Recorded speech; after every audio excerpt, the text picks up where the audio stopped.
What is up, super fam and bro bingers alike? I am Sensei Finito, aka Wing Sensei, and welcome to Marvel Bros, where we discuss all things Marvel and everything pop culture. And today we are doing our watch party and review for the season premiere of none other than Bad Batch Season 3, which is the final season. And I truly hope everyone is ready to partake in the festivities today, for lack of better words. Man, this episode I think is going to be honestly so crazy, so insane, and quite heartbreaking, if I do say so. I think it's going to be pretty crazy today. I just finished the last episode, not the last episode, but I just finished the last season, right? I just finished season 2, finally got to finish that all up, and it was really, man, it was definitely heartbreaking. It was definitely touching. I did not know what to expect, and yeah, they showed us something for sure. Like we really got to experience something magical with that, and I just, yeah, man, I'm a little heartbroken. I'm a little perturbed. I had no idea that we were going to be in for such a heartbreak with the last season of season 2. That is, I mean, damn, they just really hit us with a gut punch right there at the end of the season. A gut punch and a what the hell, like kind of gave us a 2-for-1 special there of like, hey, what's going on here? And I quite frankly have no idea what's going on. I'm excited for it. I'm hyped for it, but geez, bro, like this show, like this is not like these animated shows.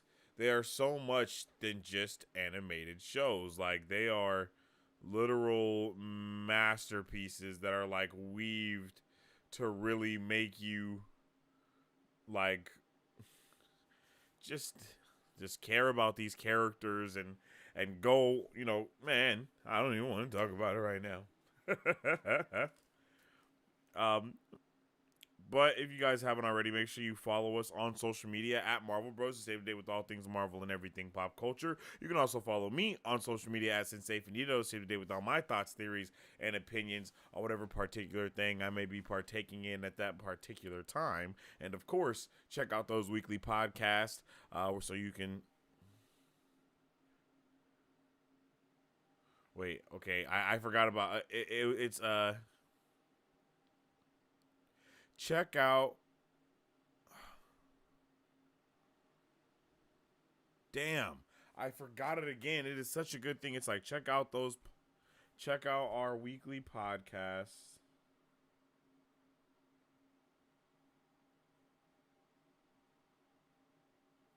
I don't remember. It's gone. But check it out, Marvel Bros. Put it in the search bar. All that good jazz. I'm gonna have to write it down because I really do not remember. But yeah, yo, I am really excited to get into it today, and I hope you guys are too. So let's get into it and talk about the Bad Batch.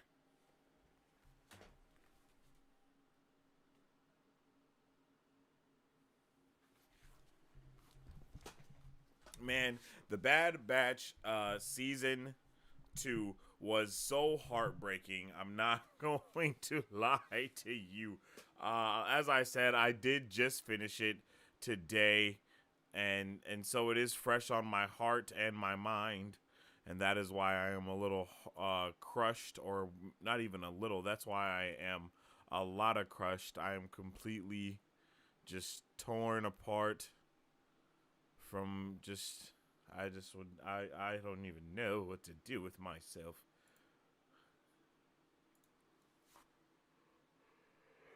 I'm sorry about that. They have just completely hornswoggled us around with this show, and with everything that they've done to us, to the team. It's like, bro, I don't know how much more of this I could take. I don't know how much more of this my little heart can just take, my guy. Like, what are we doing?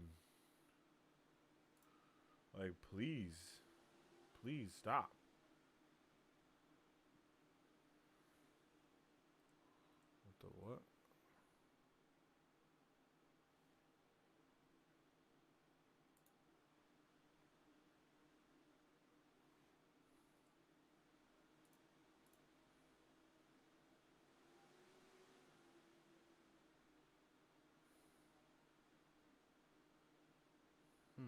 Interesting.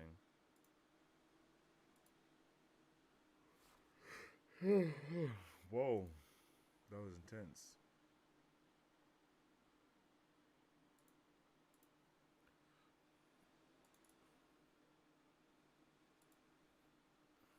All right, my bad. I don't know what happened. A bad batch. Man, I'm just crushed.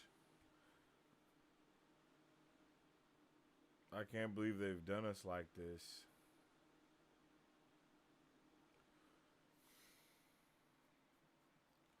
All right, well, here's a little something to get us, I guess you can say, in the mood, and get us all caught up on everything that's happened within these 2 seasons of The Bad Batch. And I mean, we have had just a lovely time with The Bad Batch. I think literally week after week.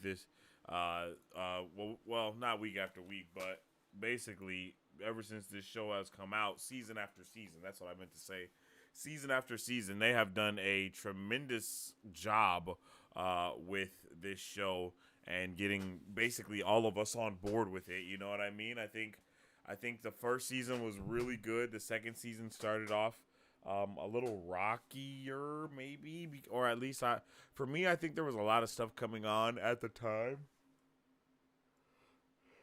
when season 2 came out, so that kind of, it made it a little bit harder for me to keep up with it. And I think that's also when my Disney Plus started tripping balls with me and wouldn't let me watch things. So I know that was going on, but now we got it all back and cracking. So I'm hoping that we can get it going.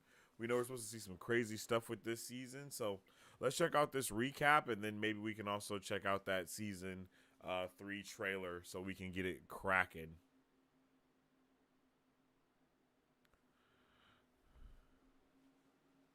What up? Oh, wait, I can't hear it.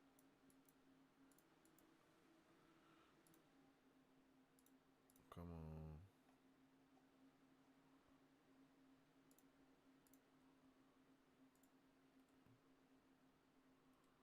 Damn.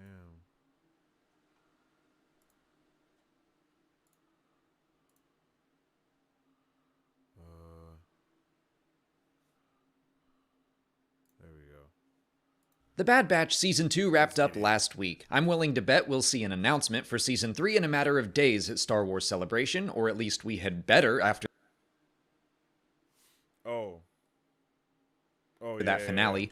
But until we know for sure what's coming, let's look back and see how the latest 16 episodes fit together. What was the overall story of the season? What were the major themes explored? And did it work for me in general? I should address that for the first half of the season, I felt a little frustrated seeing the Batch continuing to run around the galaxy on missions for Cid that all felt like side quests.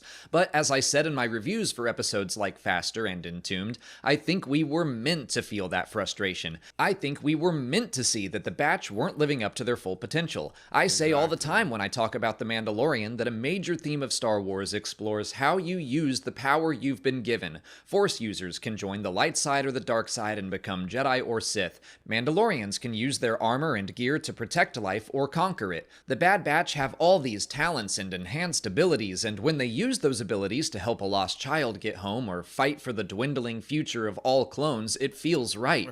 When they're using their abilities to help Cid make a buck, it seems like they're wasting their potential. But I absolutely think that was the point. I think one of the messages of the season is about how living under the rule of the Empire can weigh heavily on the entire galaxy, sure, but also on each and every person. The Empire's tyranny emboldens people like Mako, who will model their own little dictatorships after the Empire's example, or it can crush motivation to be the best version of yourself. If the government treats its people terribly, it makes those people start to feel scared and competitive. I think that's the case with Cid. I really do believe her when she tells Malegi she thinks she can change, but when push comes to shove, she makes the decision that benefits her at the Bad Batch's expense, and I'm still furious about that. I don't know Yeah, if you've for seen the real. Star Wars movies, Sid, but people are supposed to learn and grow from their mistakes. But these are the dark times for a Who said? reason. Obi-Wan doesn't call them that just because the Empire is in control, it's because their darkness spreads into others as well.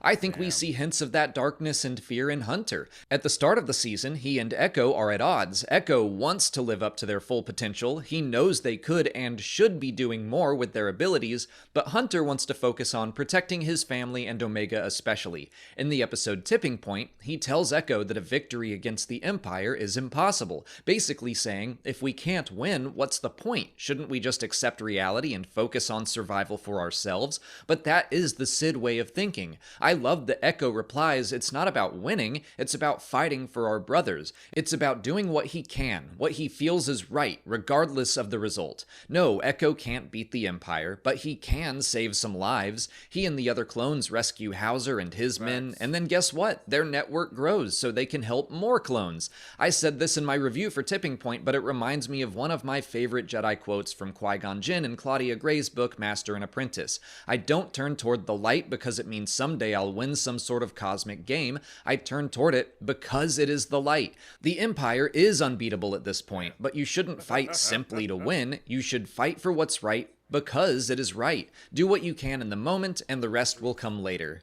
And then, of course, that takes us into a conversation of what is worth fighting for and how we choose to go about it. The season premiere and finale are excellent mirrors of one another. In Spoils of War and Ruins of War, the team are after plundered treasure, a score Sid claims is big enough to live comfortably under the Empire. Omega and Echo are very focused on gaining that treasure, but they both realize it's not worth sacrificing their lives for that goal. Cut to the summit and Plan 99, and we, of course, continue the discussion about sacrifice. When the rest of his family is put in jeopardy, Tex sacrifices his life to save them in one of the most heartbreaking moments of Star Wars animation, but it's Legit a almost worthy and noble teared up. sacrifice. Compare that to Saw Gerrera, who I am still very mad at. That man was sexy, bruh. Look, Saw Gerrera is definitely not someone you can mess with, yo. Like, he just be set tripping it. When I was watching it and I saw the thing happen and I was like, oh yeah, he's definitely blowing that building up. And he blew the building up. I was like, well, yep, there you go. There you go. You know, Mari, so you know what I was thinking about? The freaking, the clone troopers, the clones are low-key like Trollocs. Like, low-key. Like, clone troopers are Star Wars Trollocs. Like, no cap. Just not, with all the extra creepy stuff, you know what I'm saying? Just without all the creepiness.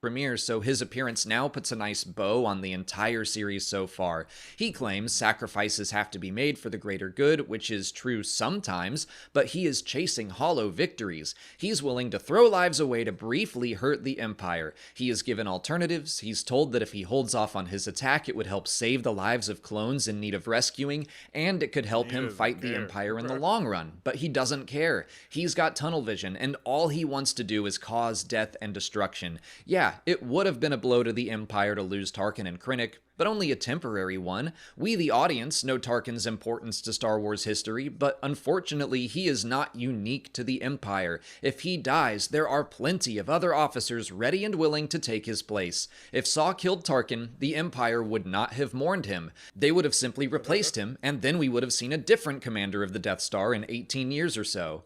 Replaceability was another big theme of the season. Of course, we see it when we look at the clones, as they're being phased out in favor of stormtroopers, but we also see it within Imperial ranks. People like Rampart think they're so important to the Empire, but just like the clones, he is just a cog in the machine to the Emperor. If it suits Imperial needs, Rampart will be thrown under the bus. Lieutenant Nolan thinks he is so superior to clones, seeing them as used equipment and not as people, but he doesn't understand that's exactly how the Empire sees him, too, not as a person with value, as a tool. Nolan lets Mayday die, so then Crosshair kills him. Again, the Empire doesn't mourn him, they'll just find someone else and go about their day. Speaking of the character, Crosshair had some of the best episodes of the season, and the series, and of Star Wars animation in general, and of Star Wars.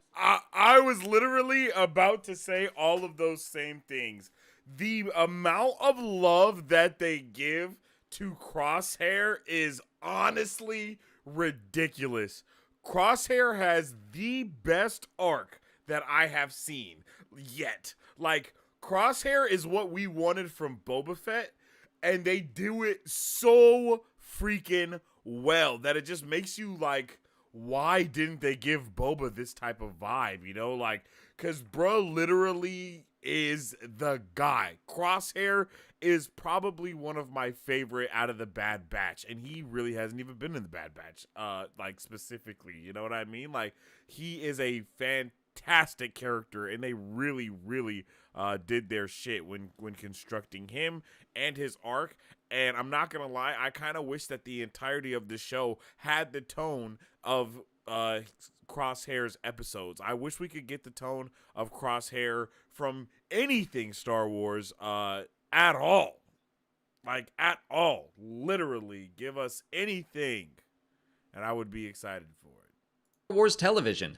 The Solitary Clone and The Outpost were insanely good. I made this joke a couple times in my reviews, but he was basically like the smoking man in the X-Files. If he popped up in an episode, you knew it was gonna rock. But Crosshair is the connective tissue between a lot of the themes I've been discussing. He sees the clones being replaced, and his response is to look out for himself. He thinks he can outpace the change, and if he makes himself valuable enough, he'll get to stick around. If he uses his enhanced abilities to their full potential for the Empire, he won't have to worry about life without his safety net of being a soldier. But I love the avalanche scene in The Outpost, because it's Crosshair and a Reg, and neither of them can outrun what's coming on their own. They're both overtaken. And then in the very next episode, we compare that to the Bad Batch joining a community on Pabu where a different natural disaster occurs, but everyone outruns the tidal wave and survives because they worked together. That's awesome. Right.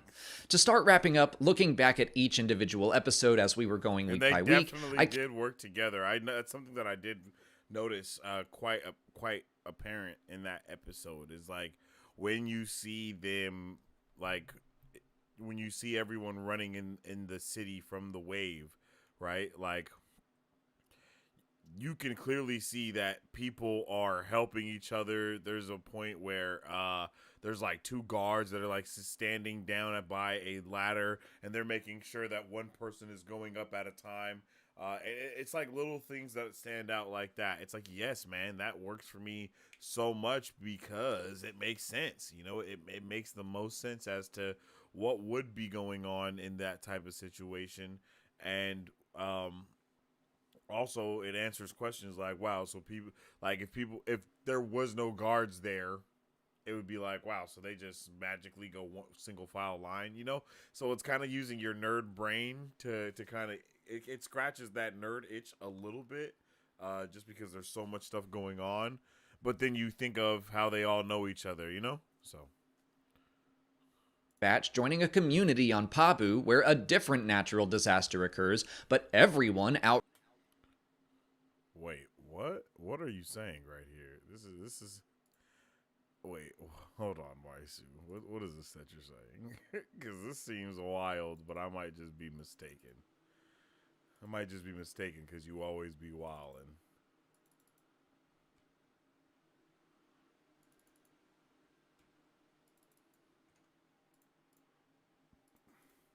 I wish I was conversant in Star Wars as I was in Wheel of Time.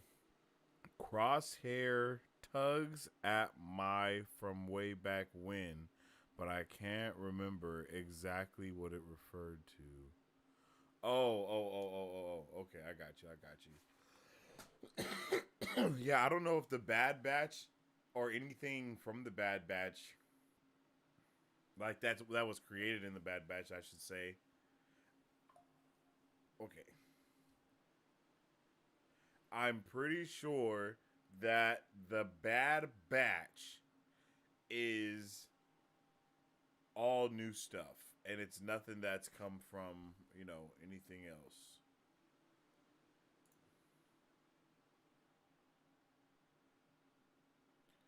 Oh, tugs at my memory. Yeah, that's why I was like, yo, what's going on? I just saw tugs at my from back. I was like, yo, what the fuck?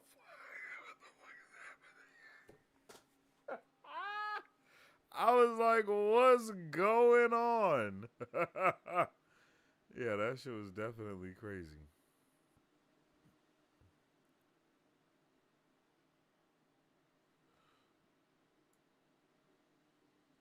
Because the I feel like I remember that from the '90s. Maybe because I just know that it's like Echo and all of them uh, have been kind of like locked in, you know.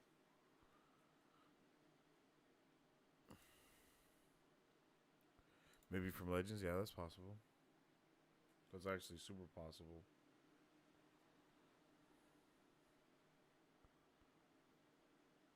Yeah, that's super possible.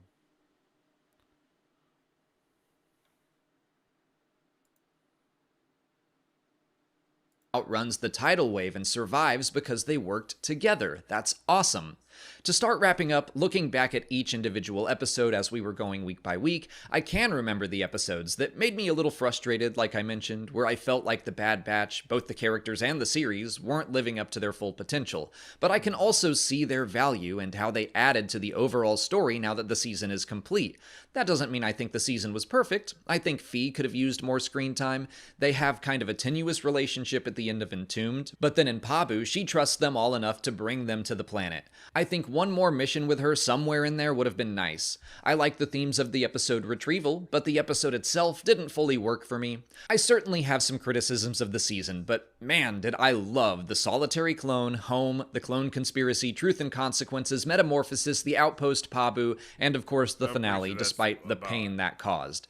And I haven't even mentioned how wonderful the animation continues to look. It's beautiful every single episode, but Star Wars animation has set the bar so high with its quality that I think I take it for granted. But it absolutely needs to be pointed out. Same with Kevin Kiner's score. The music did some really interesting things this season, like the Western-inspired version of the Bad Batch theme that opened up the crossing, and the music that plays in Plan 99 when Omega is captured by Hemlock. Again, I've just come to always expect greatness from Kevin Kiner, and I don't want to take that for granted either. I really hope he gets the chance to score the Ahsoka series.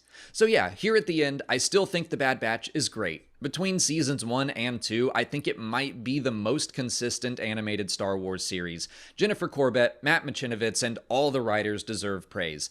They know what they want to say with these characters, and they communicate their messages clearly. I didn't love every episode, but I can see how each one fit into the larger puzzle. And I'm definitely more desperate for Season 3 than I was for Season 2 at the end of Season 1. Can I say the word season more? But that's it from me. Now it's time to let me know what you thought of Season 2 in the comments. If you haven't already, please like this video. Alrighty, yo. So I am so pumped for Season 3 of Bad Batch, man. I think it's going to be a vibey episode. I mean, vibey is probably not the word, but I think it is going to be a really good episode. I think it's going to do all the things that we needed to do. And I'm pretty sure we have like the first 3. Yeah, we have the first 3 episodes right now, yo. I am so pumped. I am so excited. I hope you guys are pumped. I hope you guys are excited too. Yo, I'm freaking ready for this, man. I'm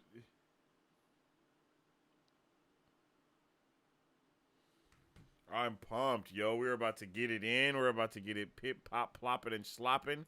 Y'all should already know we ain't stopping. Let's move all this stuff to where we need it to go. Let's put that over there. Let's bring chat there. Grow that up. All right, man. We're about to get into it. But before we do, you guys already know the vibes, man. Y'all already know what the vibes are. I'm ready. I'm ready. No, I'm not ready, but I'm about to be ready.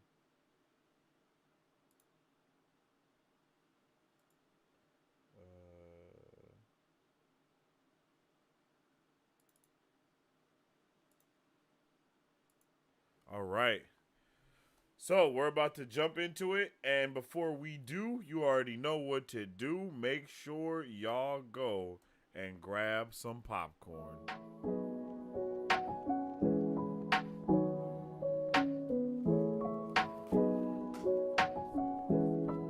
Hi, my name is Dominique Pruitt, and I started Don's Bon Gourmet Popcorn LLC in the summer of 2021 to introduce delicious and unique flavored popcorn not found anywhere else in the world. Why, you ask? Because I make it in my home with love, just for you. We offer over 10 flavors and are continuously creating new flavors that can be customized to any color or taste for your next event, party, or fundraiser. So go find yourself to our website and find a bombastic flavor of popcorn at donsbombgourmetpopcorn.com, or you can also follow us on Instagram or Facebook at Don's Bomb Gourmet Popcorn.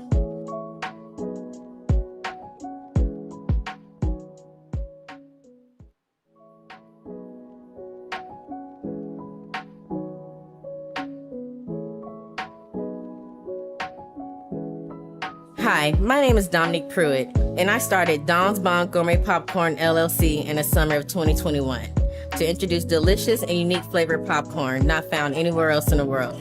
Why, you ask? Because I make it in my home with love, just for you. We offer over 10 flavors and are continuously creating new flavors that can be customized to any color or taste for your next event, party, or fundraiser.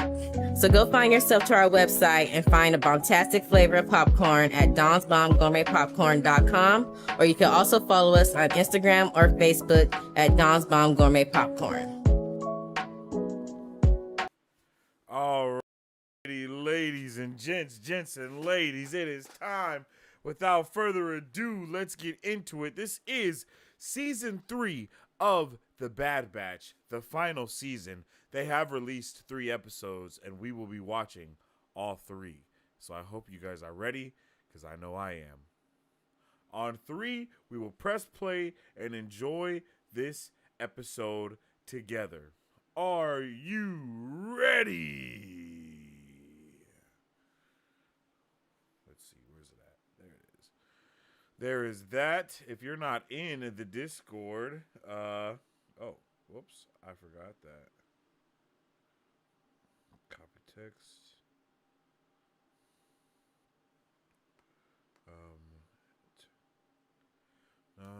Where am I going? Discord, no, YouTube. My bad, y'all. About to drop that link in there. If you guys want to join the Discord, we are watching it live in the Discord as well. We are watching it live in the Discord as well. So make sure you guys tune in.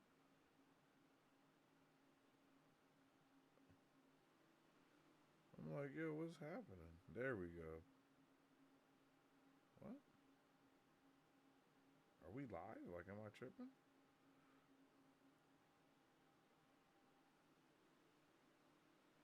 There we go.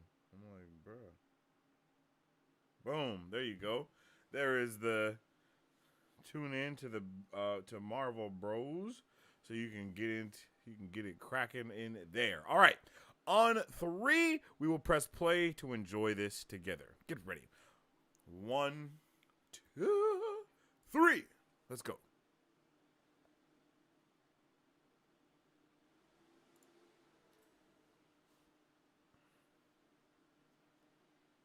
Oh. Oops.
This season is about to be crazy, yo. It's about to be crazy. I am so ready. I am so ready.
Poor Omega, yo.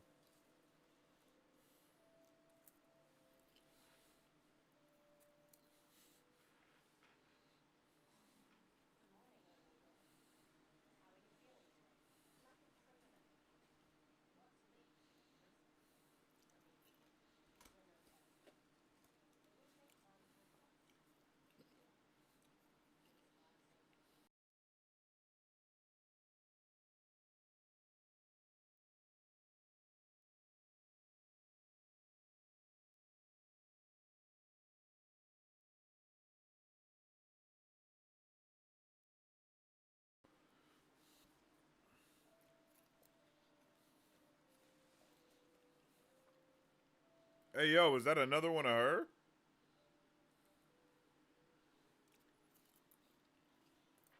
Yo!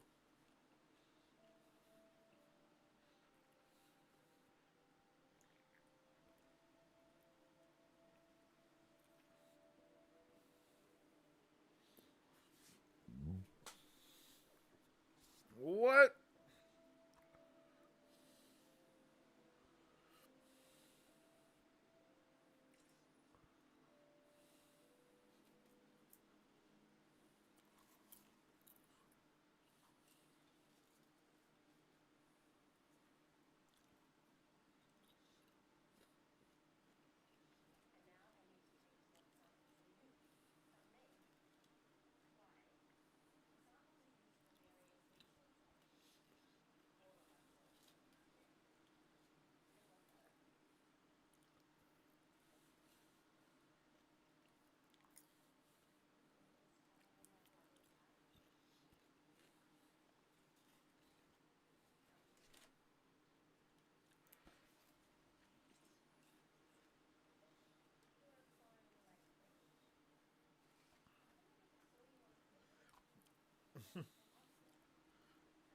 What's up with it, Akash? Of course I remember you, bro. Hope you having a good one.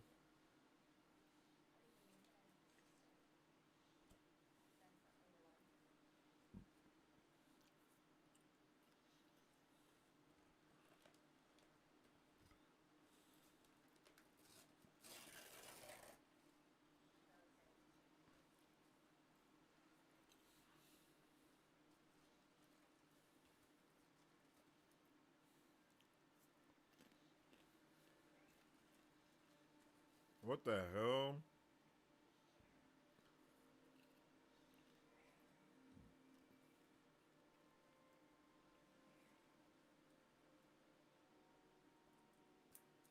Oh.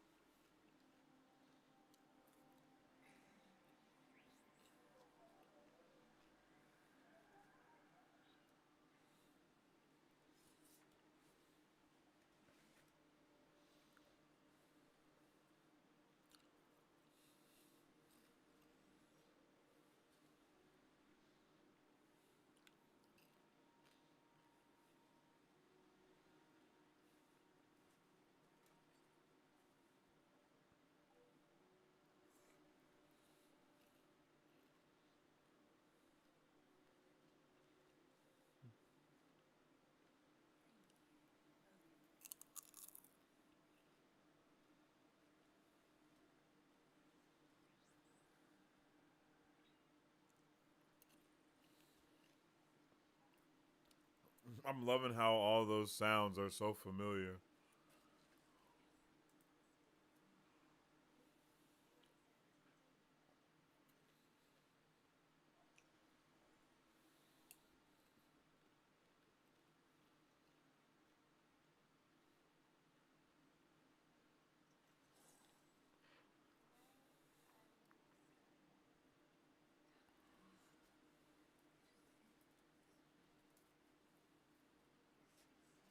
What the hell is happening?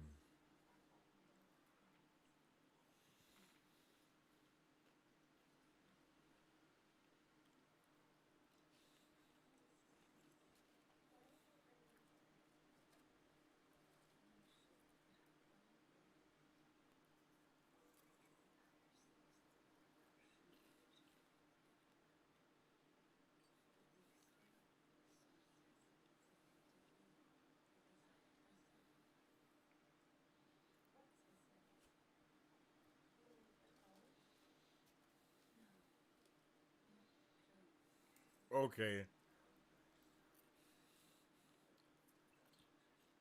So are you telling me that this entire story has been...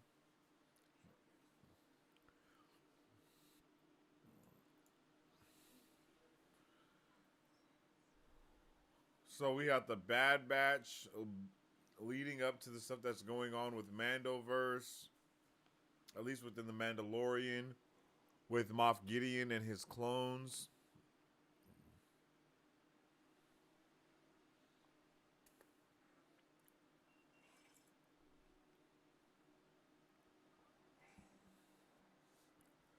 It's basically like a clone arc.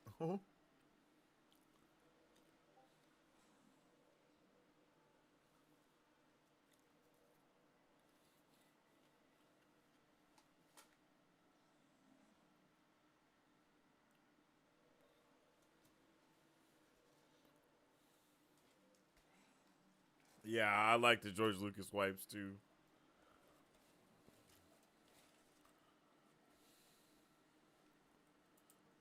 You can go all out with animation for real.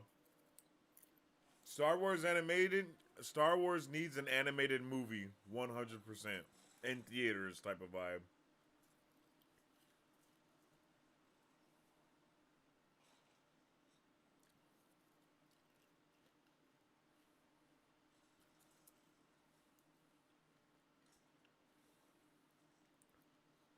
Why the hell do they have those animals?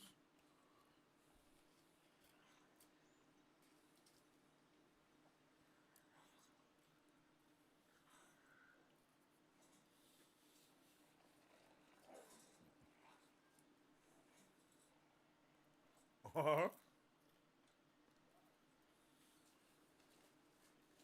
Straight finesse his ass.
Excuse me.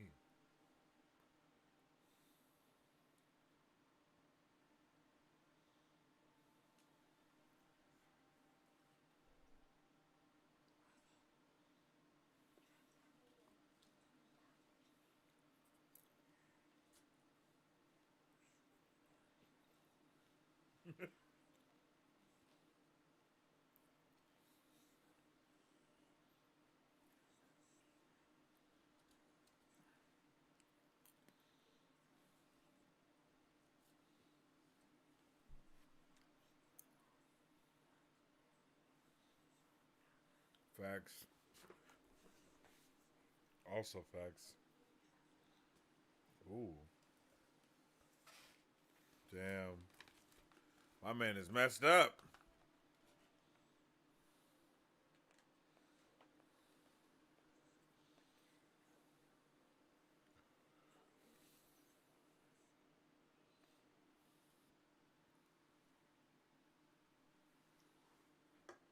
Bruh. Crosshair goes crazy.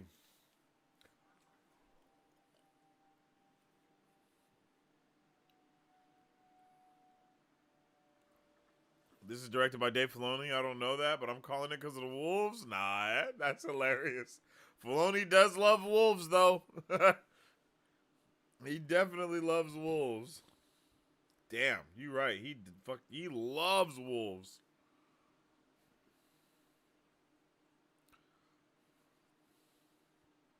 Damn. 5, 10, 15, 20.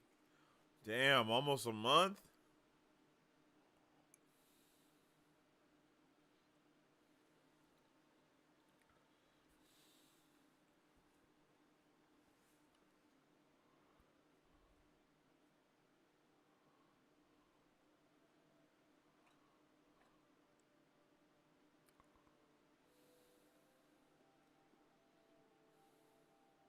Oh, oh, bruh.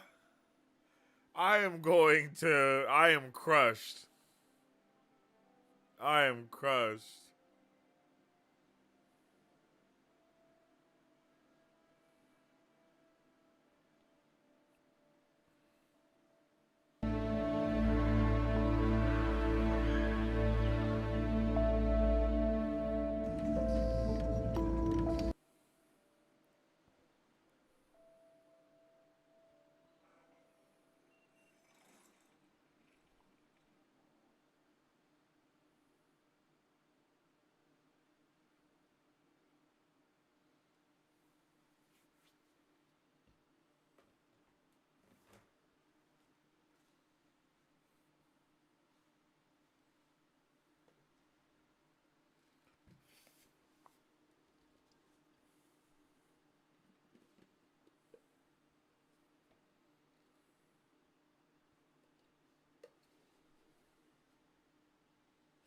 Oh my God!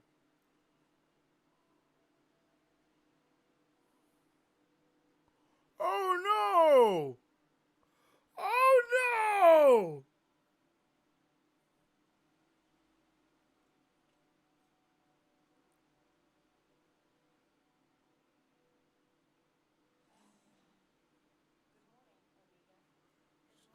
She's been there for so long.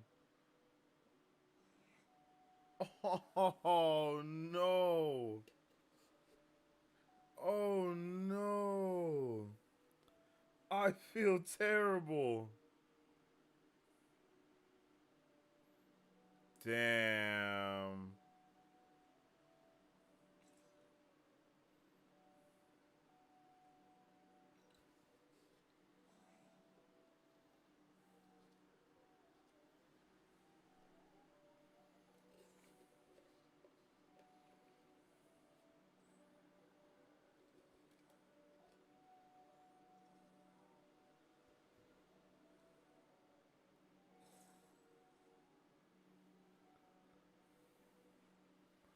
Bruh, I am so crushed.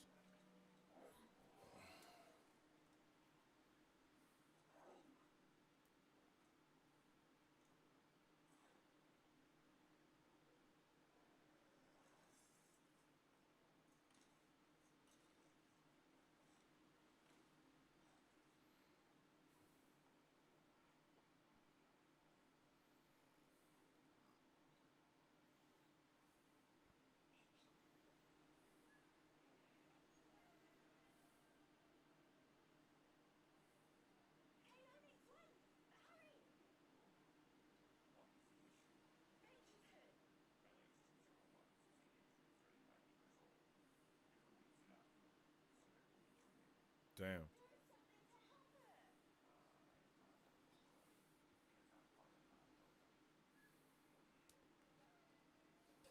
That's cold.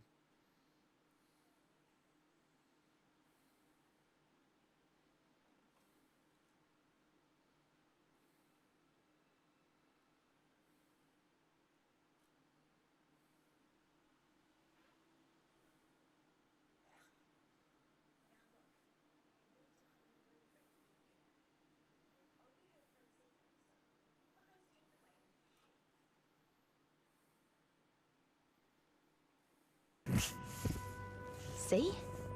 It's not so bad. I dressed Batch's wounds as best as I could.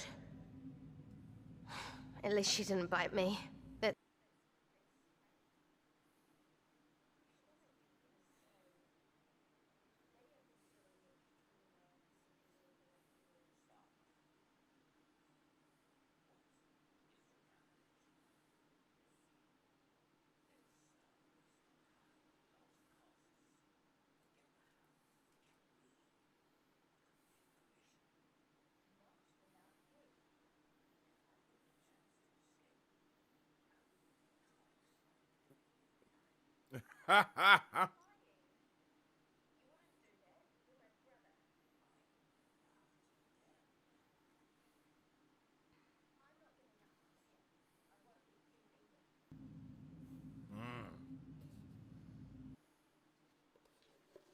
Spit your shit then.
Bring it here. We've been over this before, Omega. Personal items are forbidden.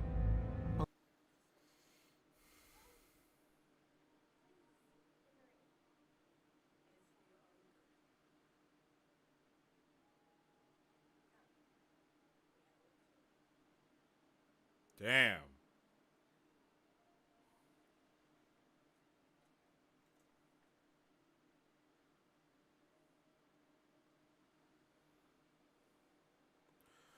M count, we bringing back Metachlorians? Metachlorians have been back, Marisu. Come on, girl.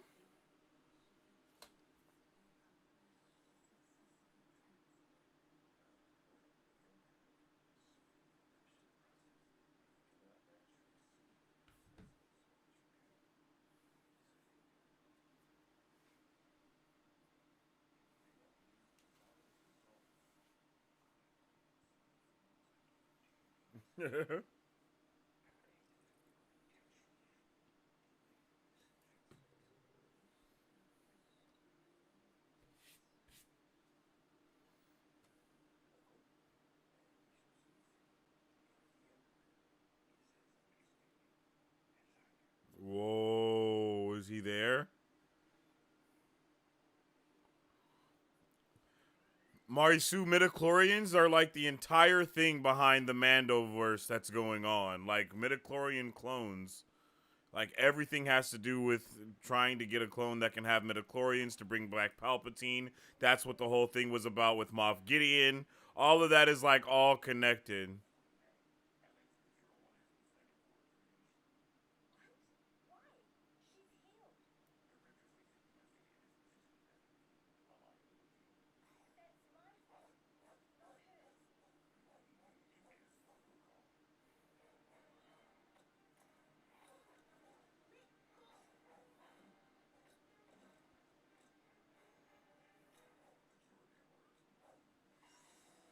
Oh.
Yeah, I think you're right. I think that is the voice of Sam Witwer.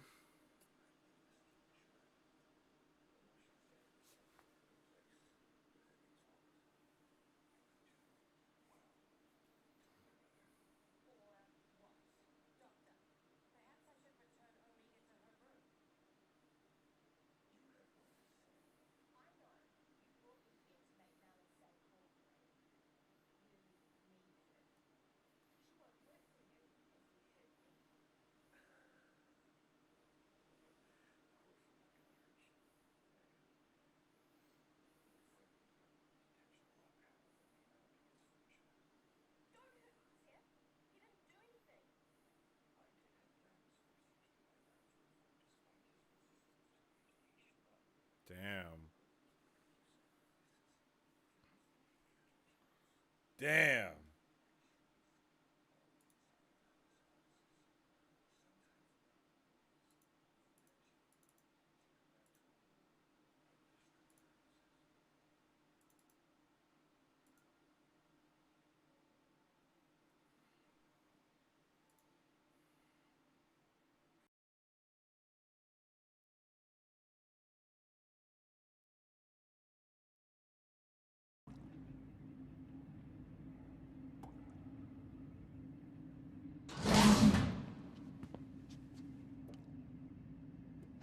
Go away.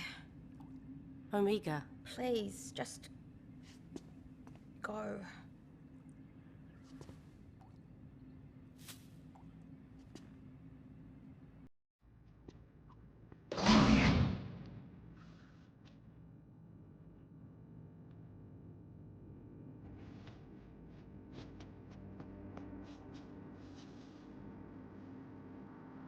She got through to her, yo.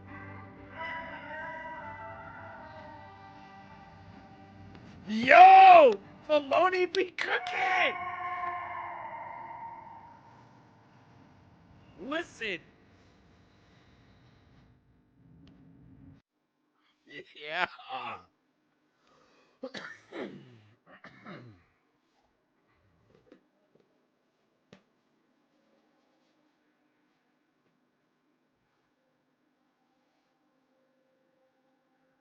Was it the end of the episode? Wow. Wow, that was actually a really cool episode, I'm not gonna lie. Like, that seemed pretty dope. I'm pretty hyped for this season off of that, yo. Like, that was a good start. I'm not gonna lie to you.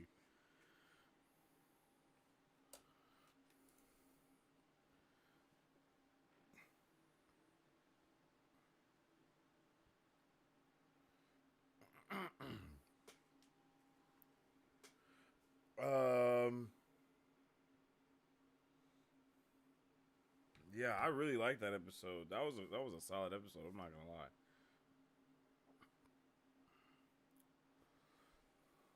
All right, we're gonna let the episode ride out. We're not gonna start the next episode right away, so that's giving us a little while to talk about it. That episode did some things for me that I didn't know I was even looking for. Definitely a slower start to the season, but I think that's a good thing. Um, and I'm really I'm really excited. I am really excited so far. Like they have done a swell jobs, like really locking us in with everything that's going on here, and I think that we're also doing a really good job of circling all these stories back together and letting it be known, like, hey, this is what's going on here, this is what's going on there, and I am so ready.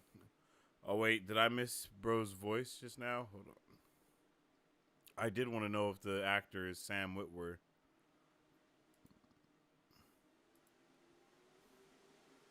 I think I missed it already. Oh well. But yeah, what a great way to start off this season, I think. I am really here for it. I am so excited, man, because just we already got a mention of the Emperor. We know some other things that are supposed to be coming in this season too because of the trailer that we saw. So the hype is pretty there, man. I'm ready.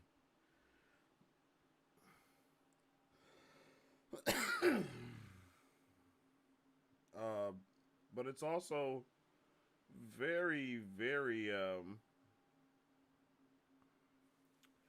it's also very sad, yo, that she's been there for so long. I did not think Omega was gonna be there for so long, man. I'm really heartbroken off of that. Let's see if we can come through and maybe make a quick TikTok about this episode. Possibly. Or my phone's gonna die. I guess we can just do a 3 premiere, just a 3 episodes when we're done. Yeah, that's what we'll do. All right, let's get into the next episode here, you guys.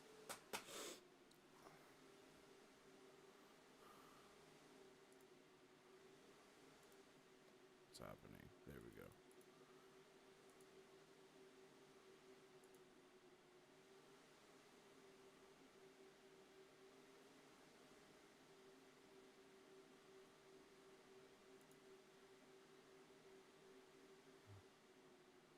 All right, it's time to get into episode 2. What the hell is happening?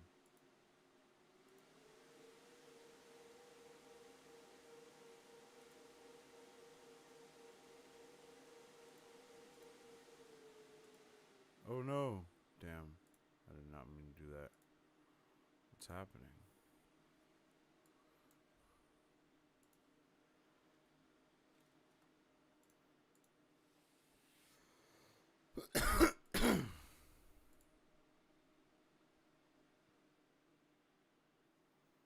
All right, there we go.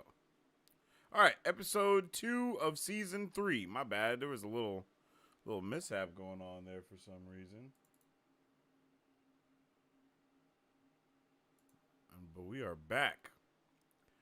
On 3, we will press play so we can enjoy this episode together, as you guys already know.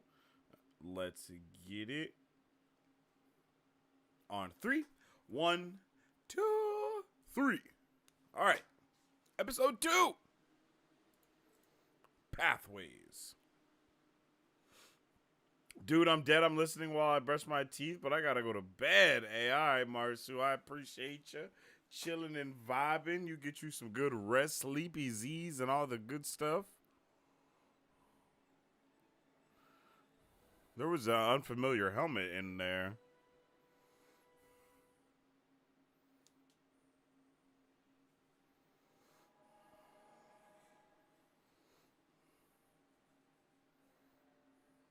I don't want to skip the intro.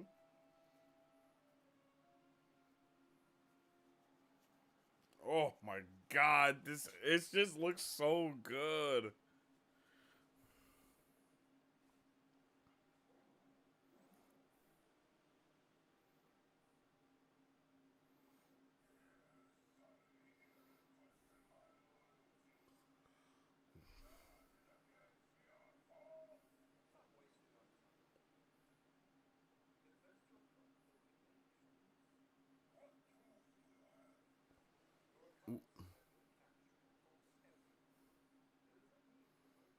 What?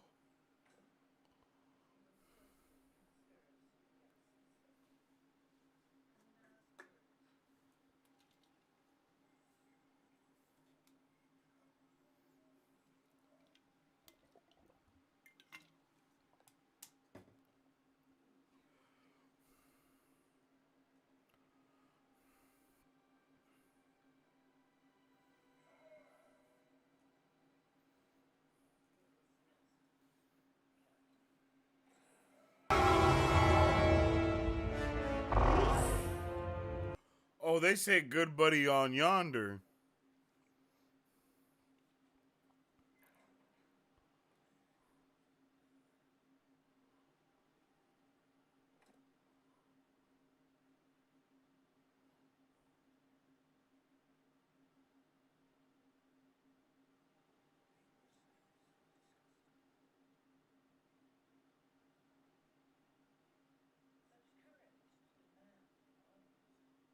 You'd be dead if my son hadn't convinced me to consider your offer. Yo, And I think we know here that to voice too. deliver. You asked for the pike who disgraced your family. It's all yours. It won't be traced back to you. We made sure of it.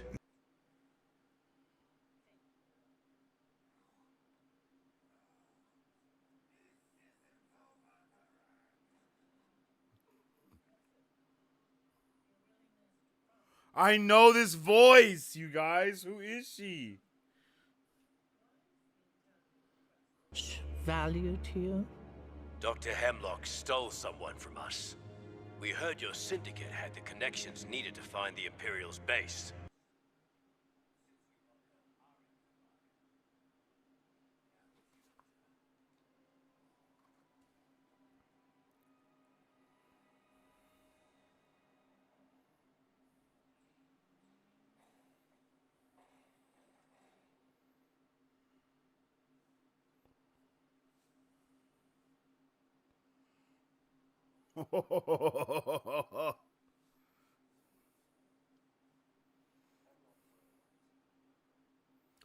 Oh.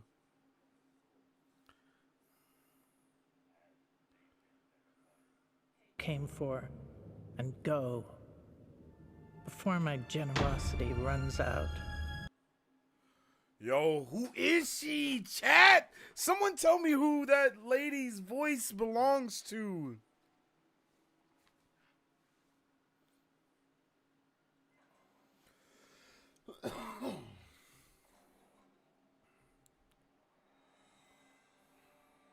Like, look at that.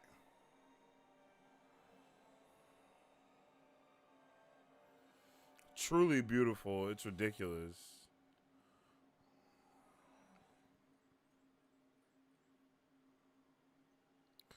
Have they been looking for Omega this whole time?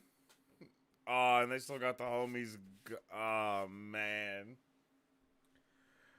Oh, man.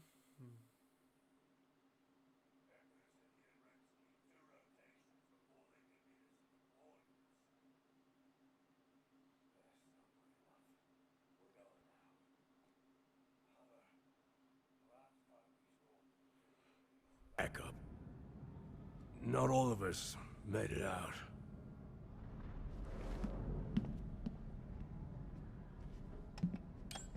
Omega's been waiting for us a long time, Wrecker.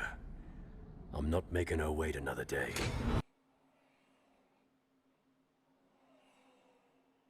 Oh, shit. We're going live, y'all.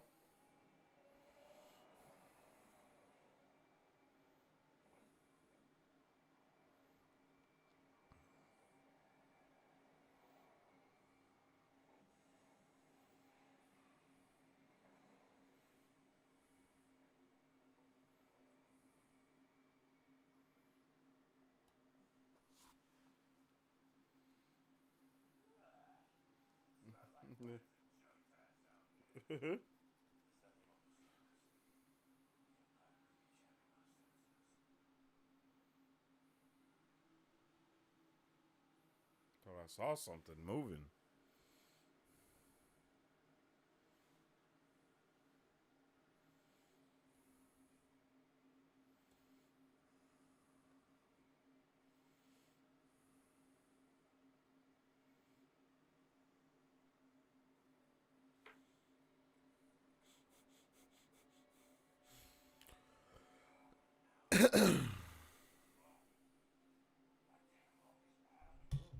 Oh.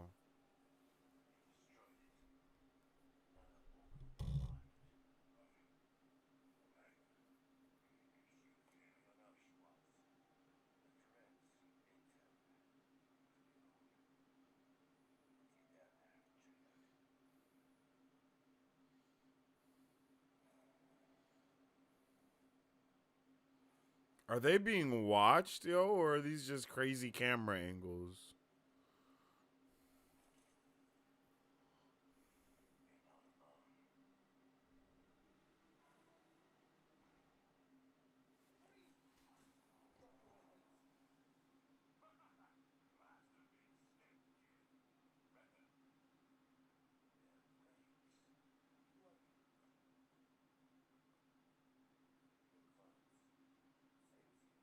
Oh.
Mm.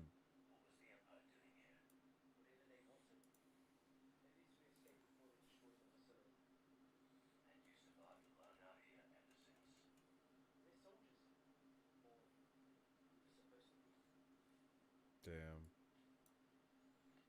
What the hell, yo? The Empire is evil.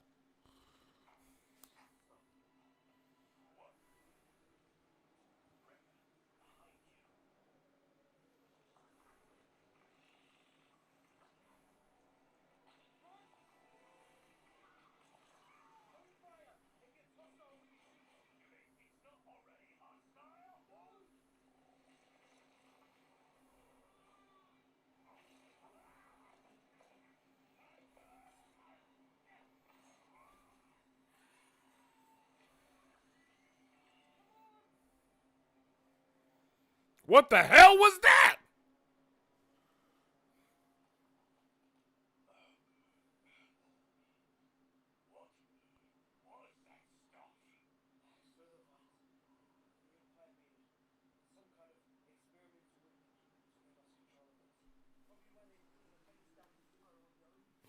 What? What? The Empire made what?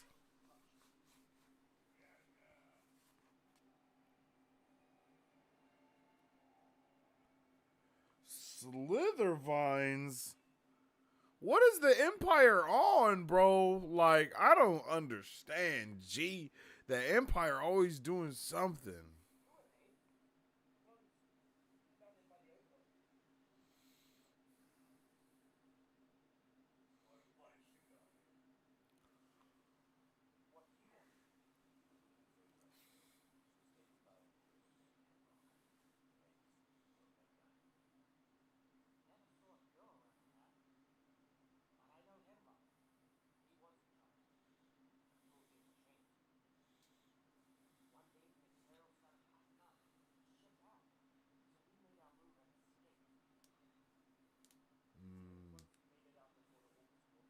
Damn. And then they killed them too.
Bruh, I love everything about the clones. I can't lie, bro. I just can't lie. I love it all.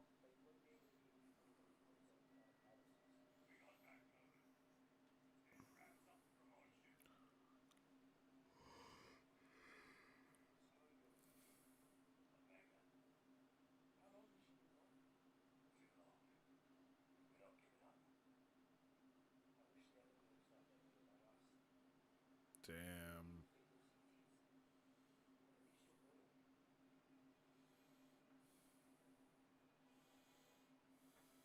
Damn.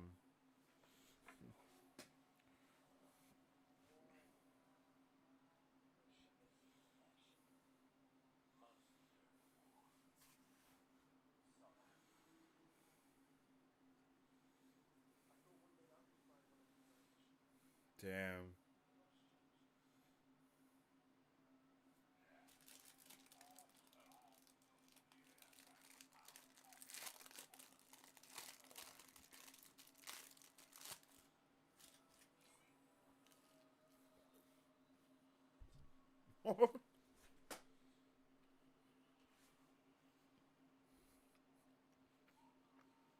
Slither vines, bro. What?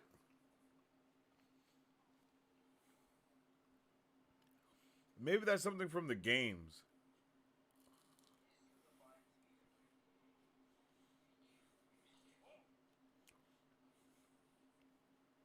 I got a record.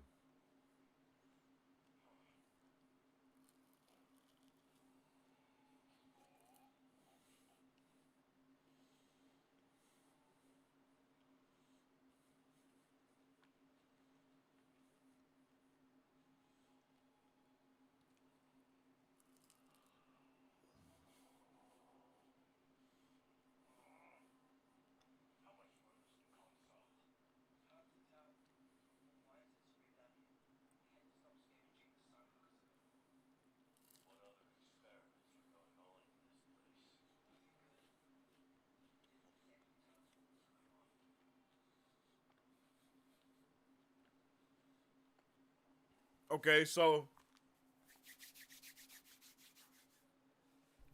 not only is the Empire doing tests on clones,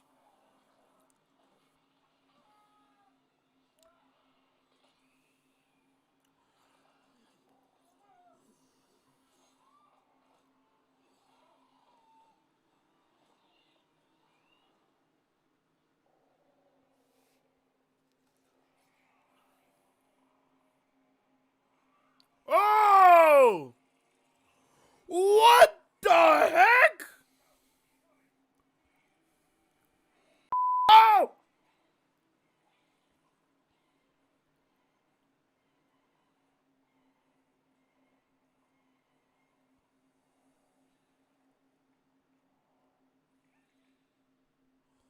what the fuck?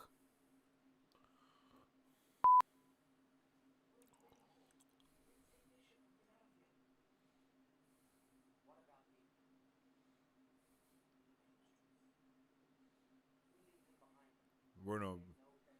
Mm-hmm. You're damn right.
Bro, what is the bro? Like the Empire is doing clone tests, and it seems like also midichlorian tests, and seeing if they're able to give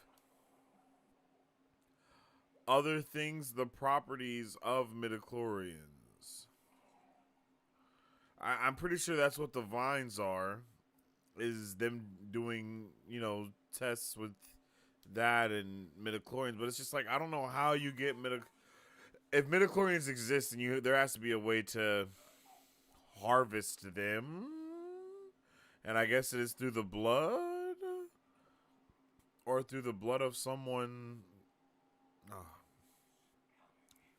I understand.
What's happening?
That was awesome. That was awesome.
Damn, bro.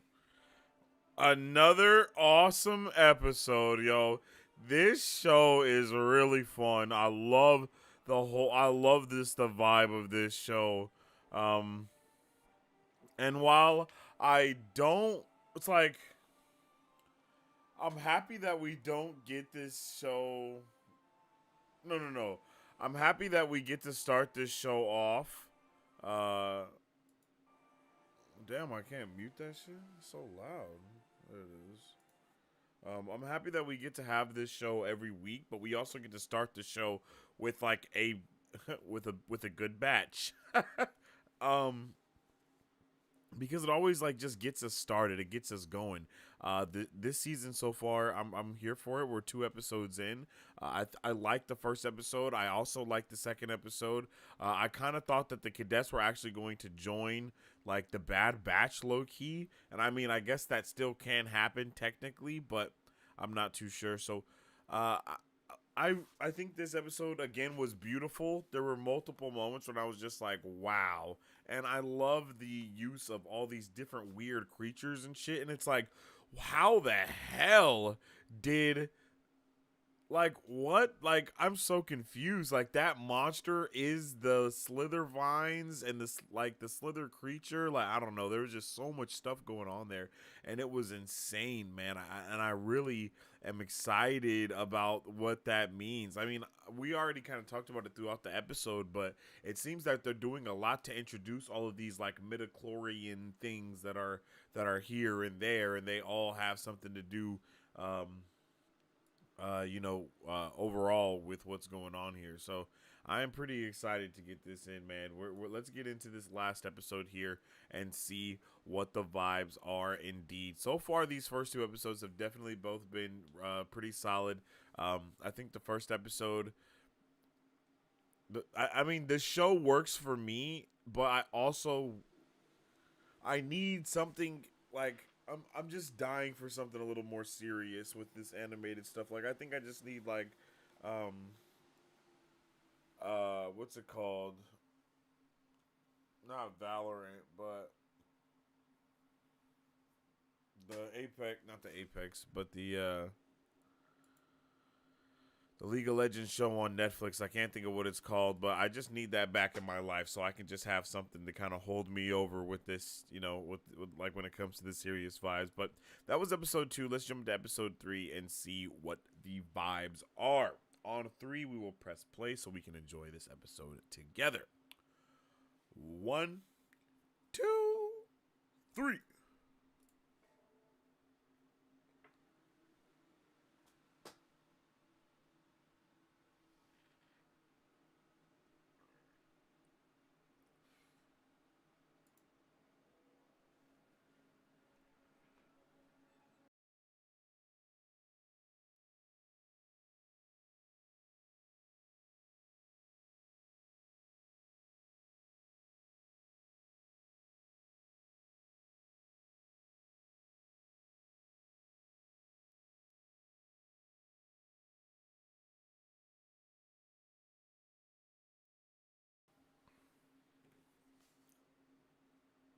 Omega sucks? Why do you say that? I disagree. But why do you think so?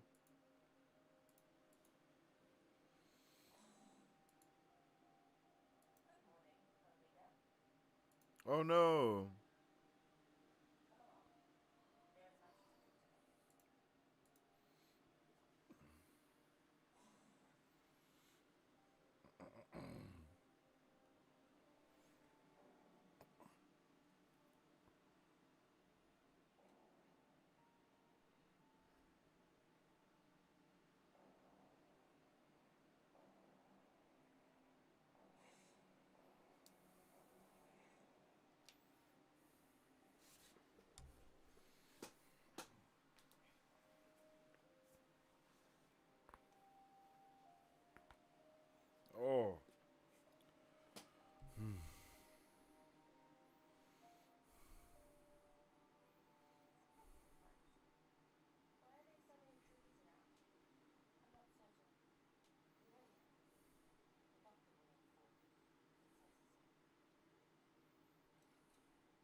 Is Omega?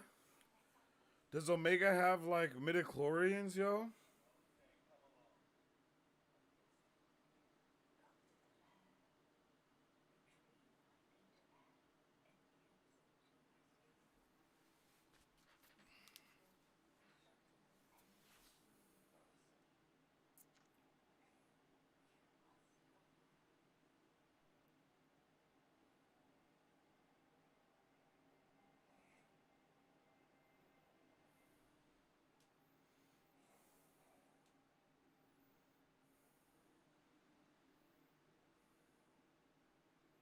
The music.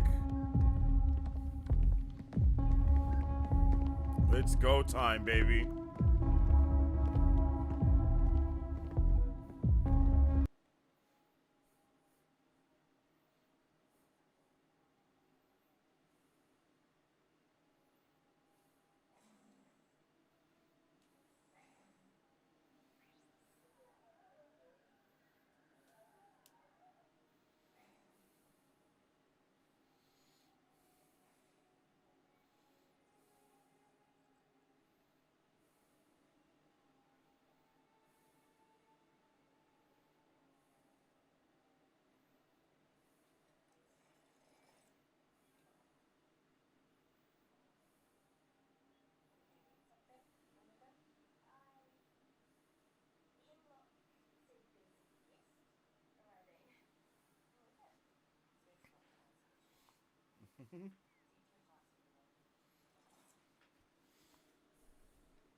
Bro, I ain't gonna lie. They are building the tension, my guy. They're doing a good job so far. They got the thing moving, kind of acting as like a clock as well.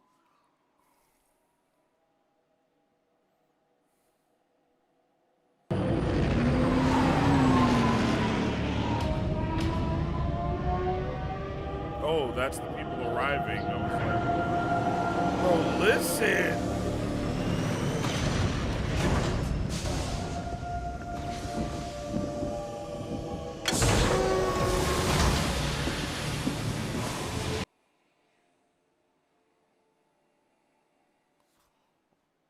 It's Palps.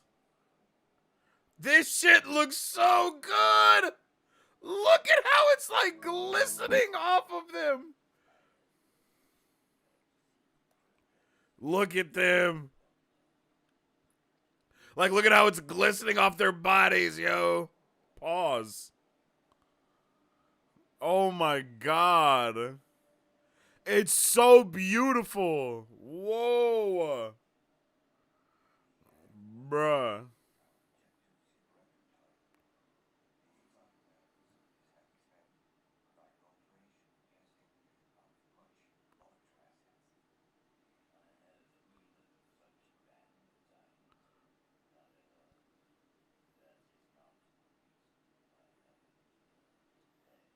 This show eats and leaves no crumbs. Project Necromancer, that's 100%. Woo!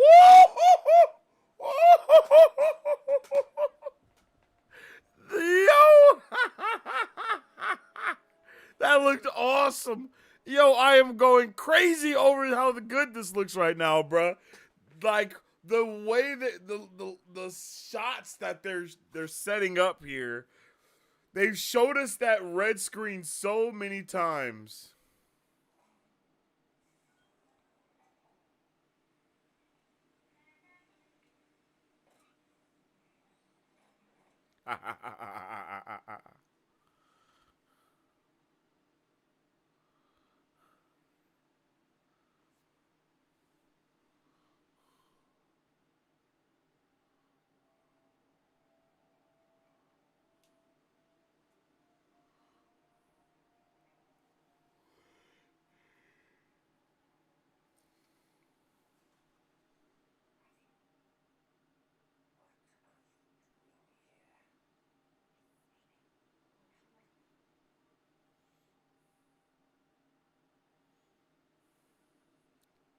He's like, God damn it.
She told me to use her datapad to access the base and find a shuttle. We just need to get to a hangar. Yo, Omega has grown so much as a character.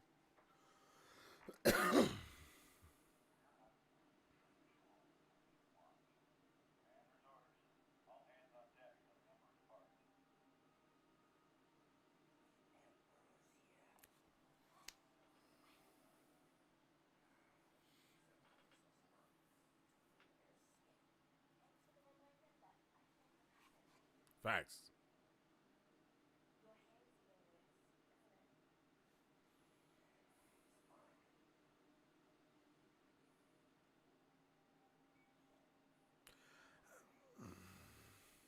Not except the Emperors.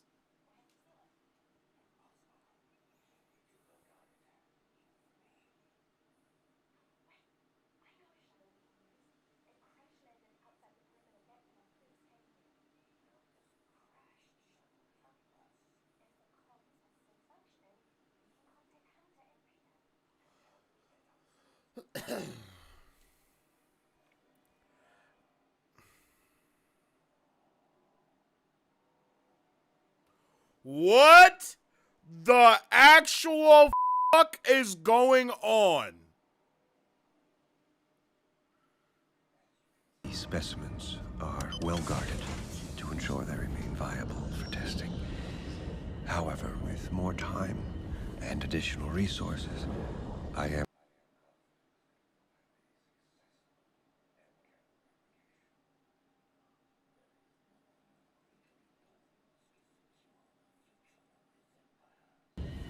whatever is needed to accomplish this goal, you will have it.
and no one needs to know There about is no war in can't Ba do Sing that. Se. Omega.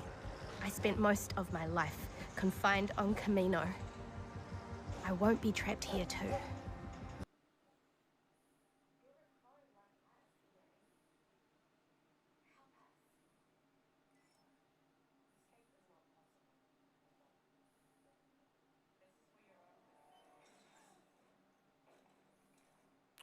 Did she just hit a bomb?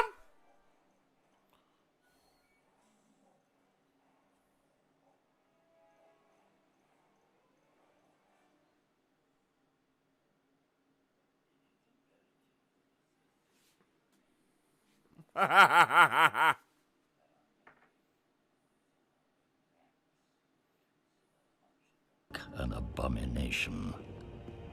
But they lack the vision that we possess.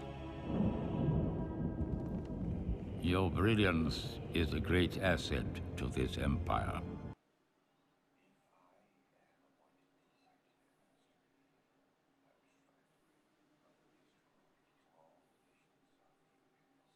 Oh my god.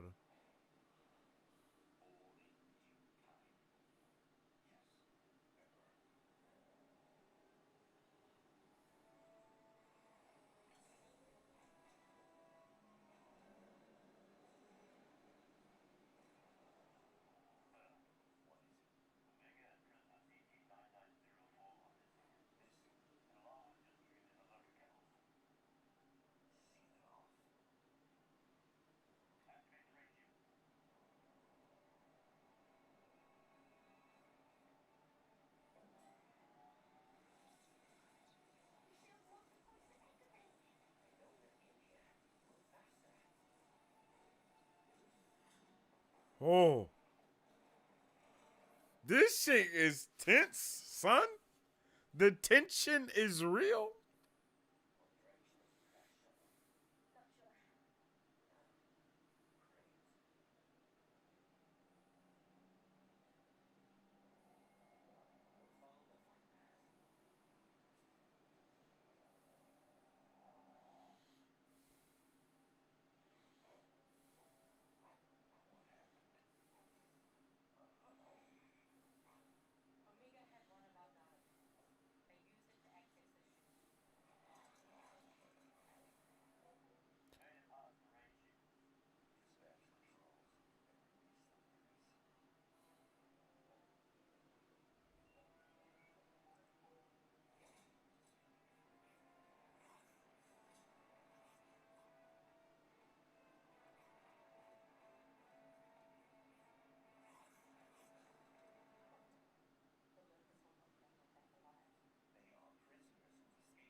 Emery Carr.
What the hell is that?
Tech.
Yo, and we saved a Batcher.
Damn.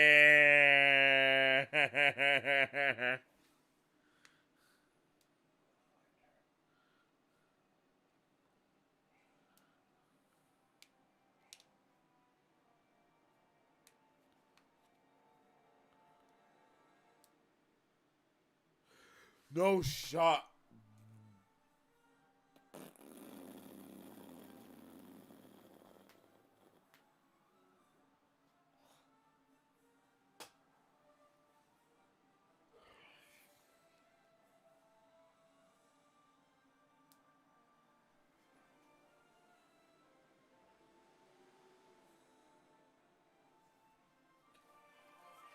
Damn.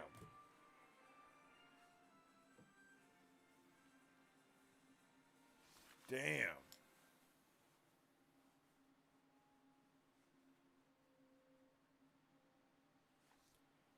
That was that was a solid start to the season. I'm not gonna lie. That was a solid start to the season. Bad Batch is really one of those shows that fluctuates from being very serious to maybe sometimes even going on an adventure of the week or something like that. You know, it definitely fluctuates on what type of show it is, and I think that that's a good thing, especially for the way that it's structured.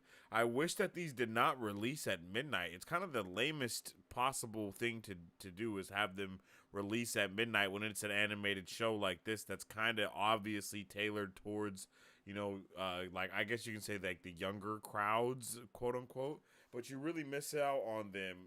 It's kind of insane. It's like Marvel needs to have these releases set somehow, but I know it kind of makes it hard because in some places the time is different, but still, you know, like wherever it's set, it should be like this, like stuff like this, stuff like X-Men 97 and all the future products that will be coming out that are animated. They should be coming out at like 10 o'clock in the morning on a Saturday or like noon or like I don't know. It just seems like these are crazy interesting times to have it be a midnight on a freaking Wednesday. You know what I'm saying? That's just a wild time for it to be released. But I think it would. I really do like these episodes. I think it does help out the show tremendously having these first 3 because it leaves us with 13 more episodes in the rest of the season, and I really. Like, yo, we just left off with the Emperor. We are seeing how all of these threads in the Mandoverse are starting to come together when it comes to the midichlorians and the clones and Palpatine returning in the sequel trilogy. All of that is kind of like all weaved together in what's going on here, you know, because to Poe, somehow Palpatine returned, but now we're getting that explanation on how Palpatine returned. And to be completely honest, it's even though it's kind of something that is, I know people hate it and hate on it, but that is how a lot of the storytelling when it comes to Star Wars has always been. They tell us stuff, and then they literally give us the backstory for it. You know what I mean? We get Darth Vader, and then Anakin later on, and then we get this, and then we get that later on, and then we get this, and then we get that later on. And you know, and like in Star Wars fashion, I think all of the Mandoverse stuff has been handling it pretty well outside of Boba Fett. And we've seen this overarching theme of, you know, again, the midichlorians, the clones, what was going on with Moff Gideon in the most recent season of The Mandalorian. All of that stuff is really tied to what's going on here. And then that's also what was going on in Andor, if we remember. No, was that Andor? No, I think that was The Mandalorian as well, or was it Andor? No, I think it was just The Mandalorian. Yeah, because that season of The Mandalorian felt like Andor a little bit as well, and that's what was wild. But you know, the dude with the glasses that ended up getting his brain fried at the end, you know, all of that comes from this. So it is definitely interesting to see, and it is interesting to kind of follow along with, to see how all of these different threads are coming together in their different ways. Ahsoka is doing a big thing to kind of bring that back too, but Ahsoka is kind of planning out the other side of it, you know, kind of what Moff Gideon mentioned that too in The Mandalorian when he was talking about the rumors of Thrawn returning or being back, you know, stuff like that is being hinted at. So with all of these moving pieces that we've had on the board starting to come together, it seems like we have everything we need when we get. I mean, I don't know what's going to happen in the rest of this season, mind you, but you know, I'm interested to know where that's going to go and continue on with. But you know, We've seen these threads throughout, again, all of the Mandoverse. It's been in almost every project. We've seen something related to the cloning, to the stuff that's going to eventually bring back Palpatine in the sequel trilogy. So the Mandoverse is going to basically wrap all of that stuff together that we didn't know in the sequel trilogy. And then after that, that's when we can continue with the rest of Star Wars when we pick up with the Rey solo movie that is outside of any other trilogies that we're supposed to be getting as well, which is a wild thing, right? So we have a lot of Star Wars parts coming to the table.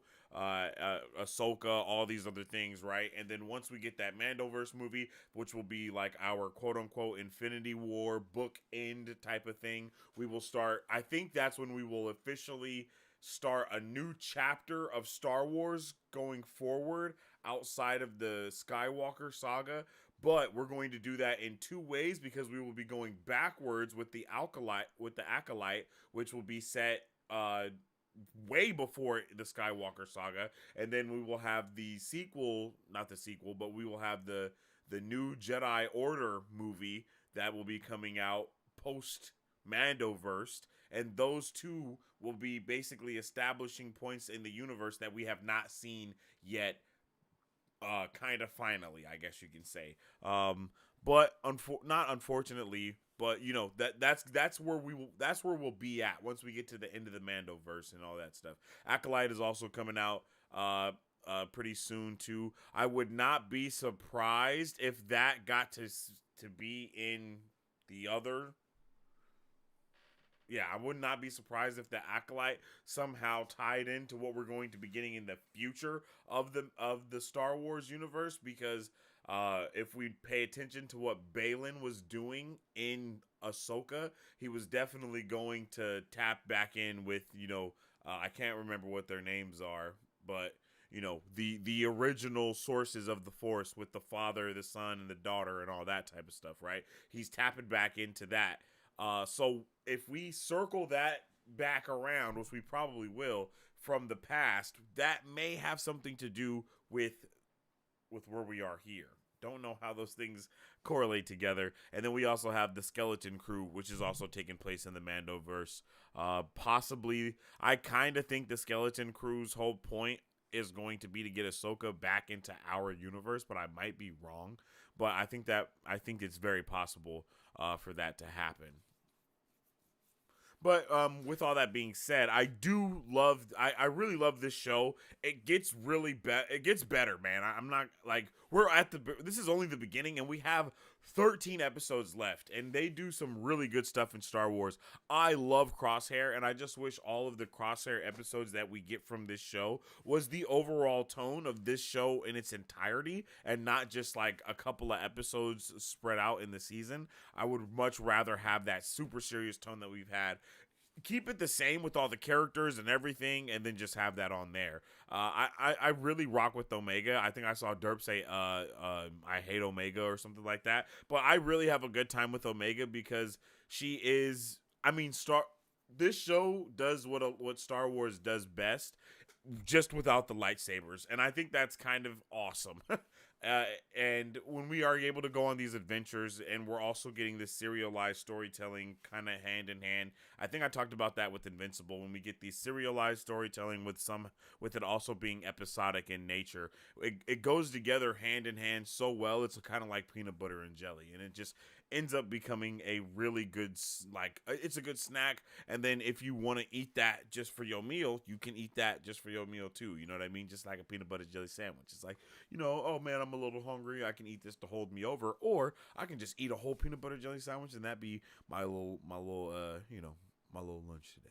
And that's how this show is. You know, it's good in the bite sizes, but it's also really good when you watch it at entirety, because even before I watched this, I was finishing off season 2 of The Bad Batch, and it worked. It was just so good to be able to watch multiple episodes, because you're able to kind of almost get a kind of a movie vibe, because you know, you go from one thing to the next, but then you got those certain episodes that just kind of don't have anything to do with anything, but they end up being so good and building so much more story in the long run.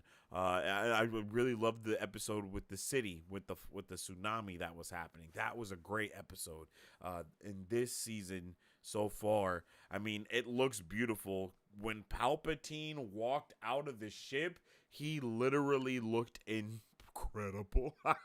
He looked incredible. His guards looked incredible. The way that red was just glowing in the light and just the smoke of the ship. Like, oh my God, it was so cinematic, man. It was so cinematic, and I loved all of it. All right. Let me know how you guys felt about this in the chat down below. Let me get a 1 in the chat if you guys liked this season premiere. The season not finale. This series. Wait. Season 3 premiere. Let's just say that. The final season premiere. There we go. Good Lord, my brain could not find it. Let's get a 1 in the chat if you guys like this final season premiere. If you guys don't like it, then let's get a 2 in the chat. And then if you're not sure how to feel just yet, let's get a 3 in the chat. So let me know how you guys are feeling in the comment section down below. And let's jump into the chizat.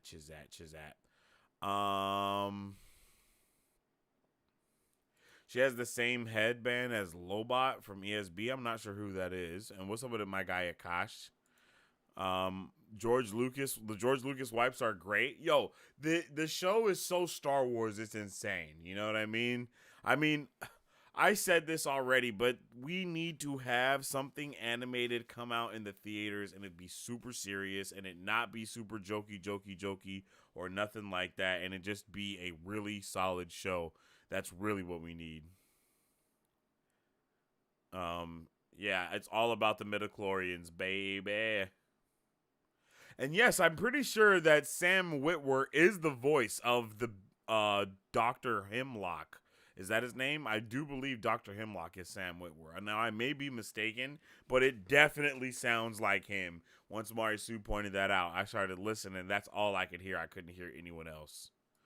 When you got to decide between the Curious Fall of Reach in Halo and the premiere of Avatar, what to do? What do we choose, Marvel? Yo, what? We are not watching Halo over Avatar The Last Airbender, bruv. That's not happening. That is not happening. We are 100% watching Avatar The Last Airbender tomorrow at midnight, and we will be binge watching the entirety of the show. No cap. We're watching all of it from start to finish. We're binge watching every single episode here on the channel on YouTube, and we'll also be in Discord if you guys want to join in the Discord, so you'll be able to check it out.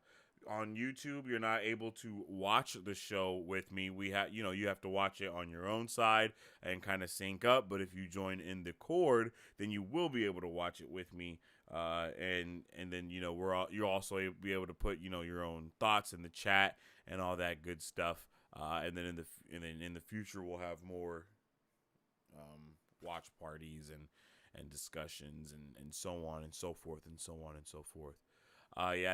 These episodes were pretty dope, man.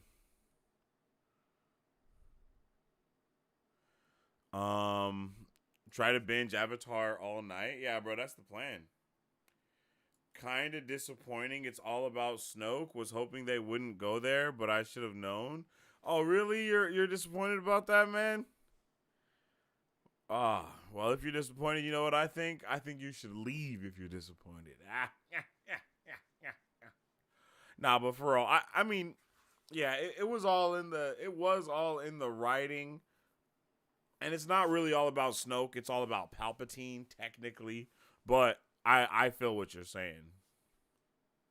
The stuff that we didn't know about the sequel trilogy is leading to the stuff that we already know about the sequel trilogy.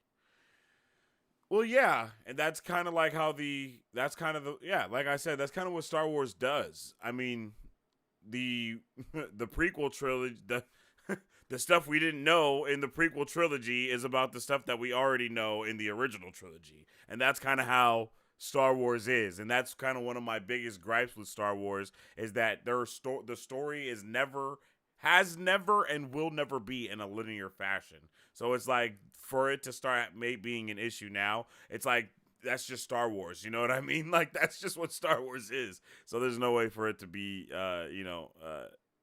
there's no way for it to be an issue now, honestly.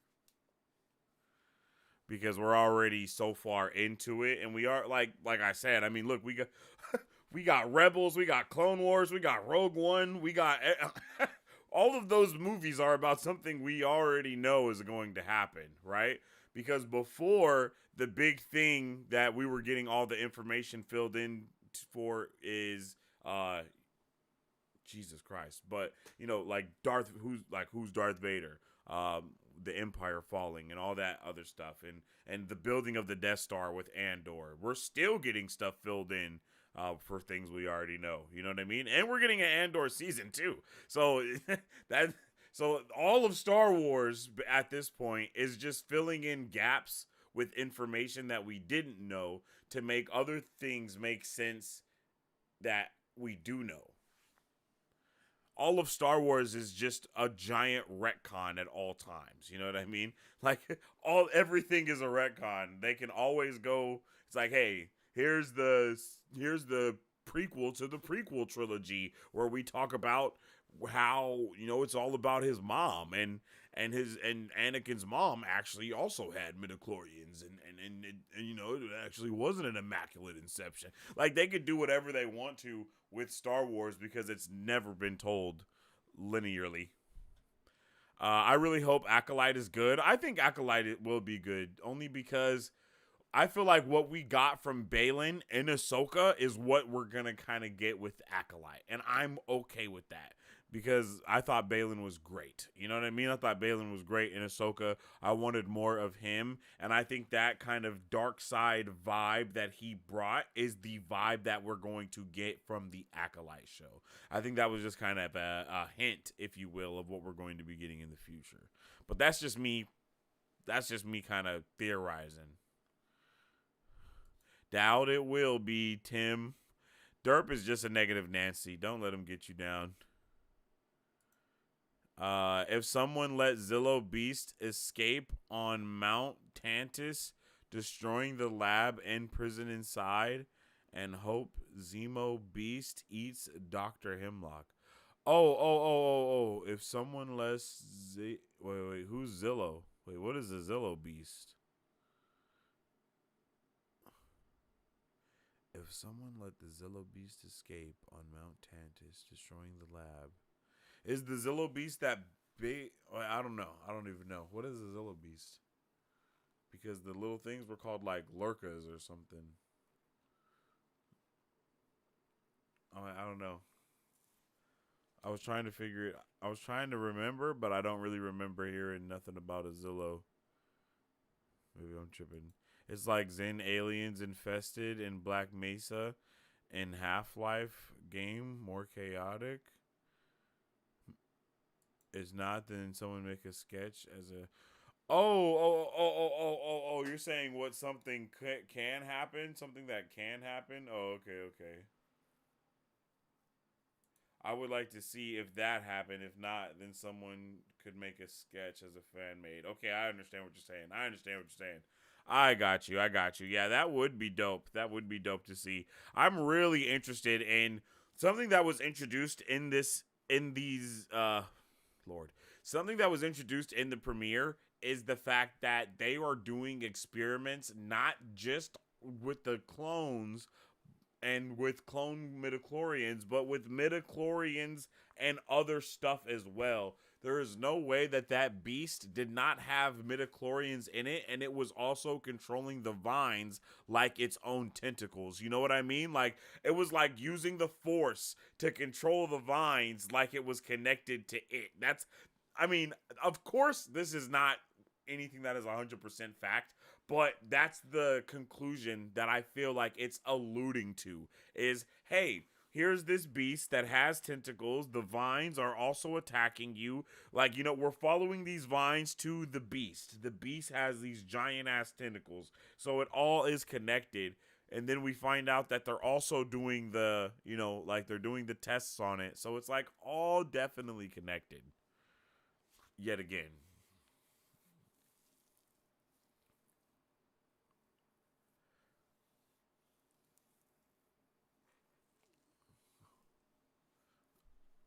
Yeah, that's going to be crazy. I'm really interested to see where we go from here.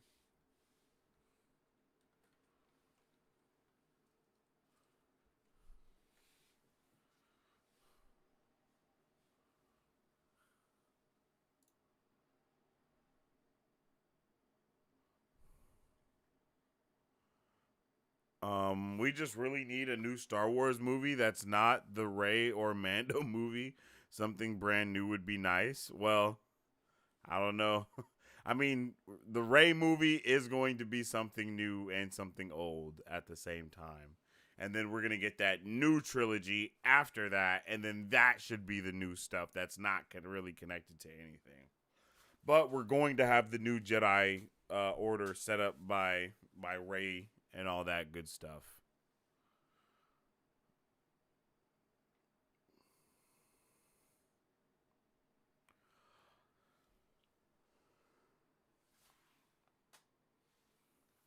All that good stuff is going to be there.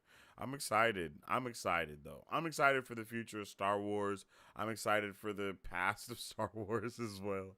I mean, Star Wars is one of those things that is a ever-building mythology, basically, and everyone is always adding to the lore.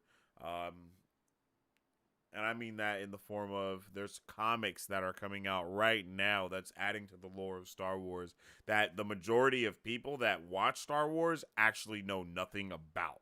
You know what I mean? So it's like like legitimately there's so much Star Wars content that the majority of Star Wars fans are not actually Star Wars fans. They're Star Wars movie fans, or they're Star Wars animated show fans, or they're Star Wars comic fans, or the Star Wars book fans, because when the real Star Wars fans that know every ounce of lore that there is in Star Wars, like, they know what's going on, they know where things are going, and I don't know every single ounce of lore in Star Wars either, you know what I mean? I just know the movies, I know the animated shows, and that's about it. Everything else I gotta do research on that's in a comic or in a book, because I've never read a Star Wars book, I've never read a Star Wars comic, I've seen stuff from Star Wars comics, I've like done some research on Star Wars comics and figured out things and watched videos and all this other stuff, of course.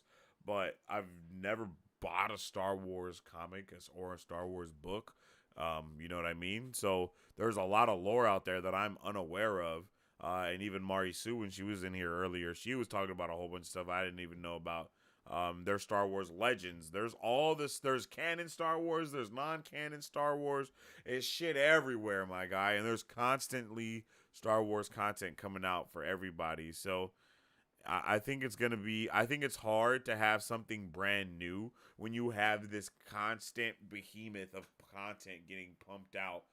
That's building up the history. Like, there are comics right now that are still based in the High Republic, and they're doing stuff in the High Republic. People are going on missions there, and it's all there, man. I think once we get the new Jedi Order, the Mando movie, I think is gonna be awesome. And then I know people are going to hate it, though. People are going to hate the Mando movie, but I think it's going to be freaking incredible, because it's going to be the first time we get to see like a Star Wars team-up thing in that way. Because it's like, oh, here are all the characters that we've been watching up until this point.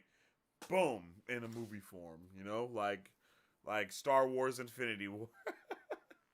Avengers Star Wars, or Star Vengers. Boom. Or War Vengers. No, Star Vengers. Yeah, Star Vengers.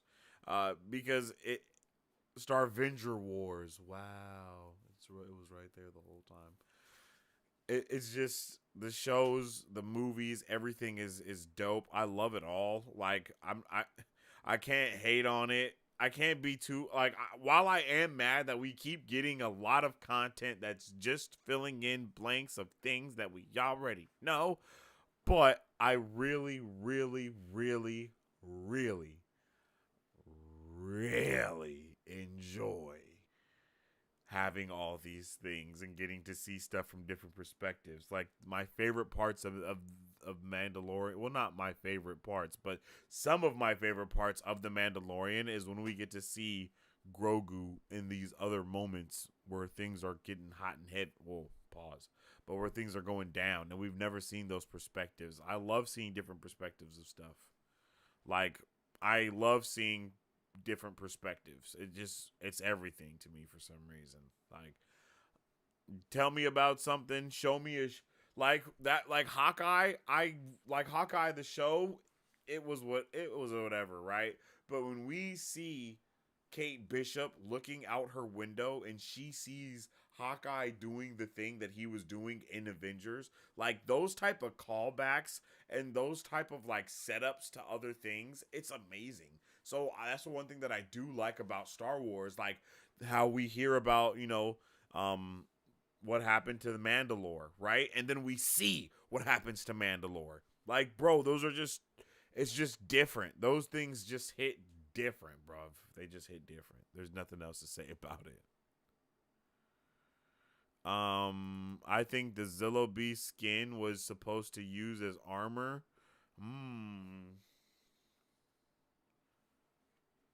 I'm hoping to see what happens to Barriss Offee in season 2 of Tales of the Jedi after season 5 of Clone Wars. Tales of the Jedi is an amazing show, bro. Like for real. I think they do a wonderful job. I think it was a super awesome. What do we see in that? To see like some of what's it called? Like Ahsoka's life as being a baby and then being grown.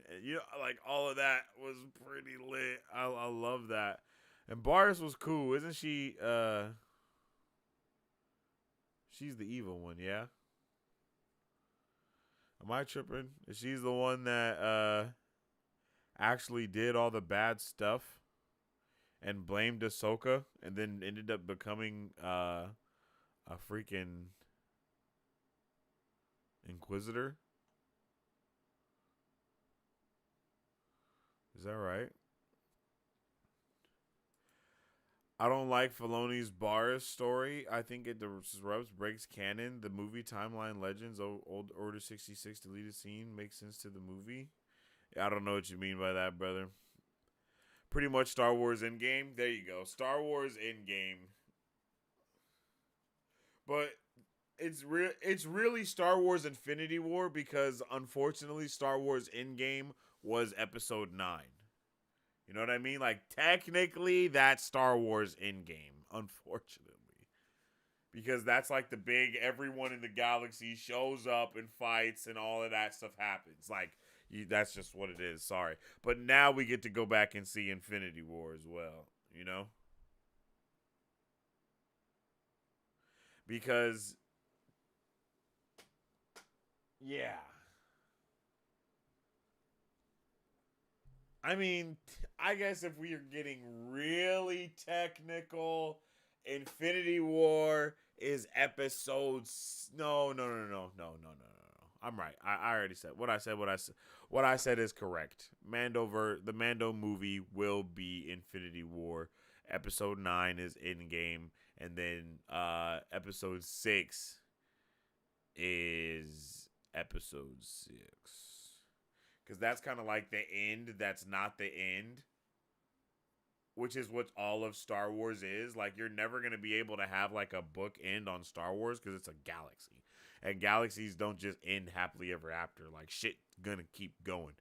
Dictators are going to come out eventually. I think we just need to kind of put a whole wrap on this point of where we are in the universe and then move forward. You know? You know what I'm saying? Like, I think it's very possible.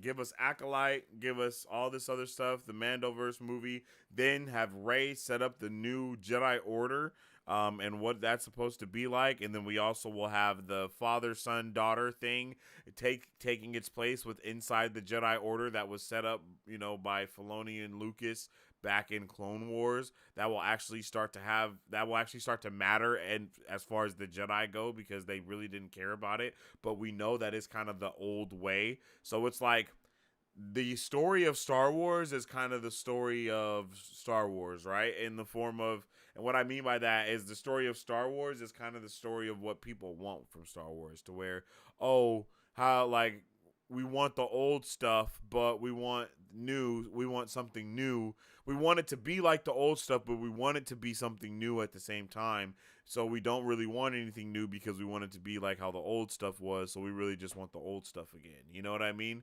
But it gets a kind of into a catch-22, but the way that you defeat that, or not defeat it, but the way that you overcome that is by kind of adding both of those to the pot at the same time, right? It's like, okay, now you have all of this on one side of, you basically have the new characters set up things for the old ways that were before that, and that's kind of how it's supposed to be, you know what I mean? The new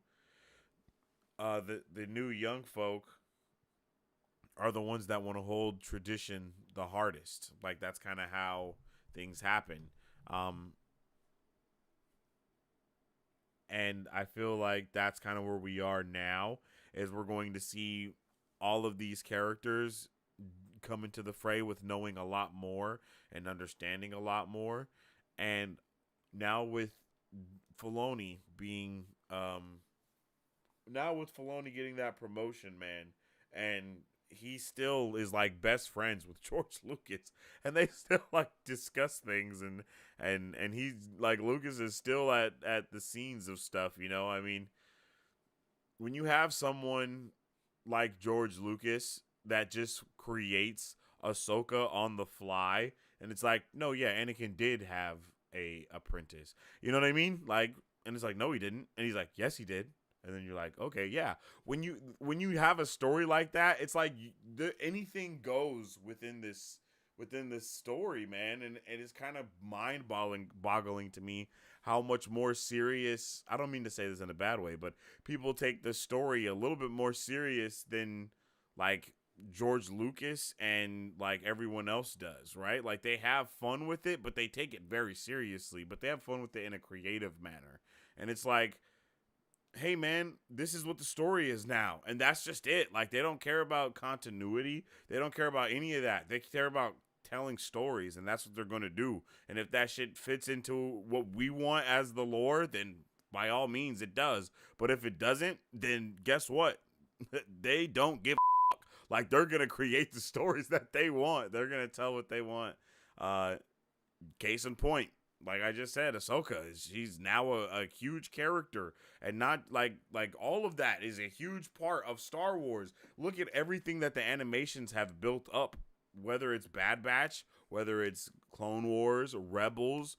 I feel like I'm missing one, but no matter which one it's been, they have added so much depth to the lore of Star Wars within those shows. And some of the best stuff that people love comes from them shows, and it comes from all of the things. The Darksaber. Well, I know it doesn't come from the show. I mean, but even those things, right? All the stuff that we love about Star Wars, they go even into more depth than that within the books. It's like characters that we've seen just for the first time.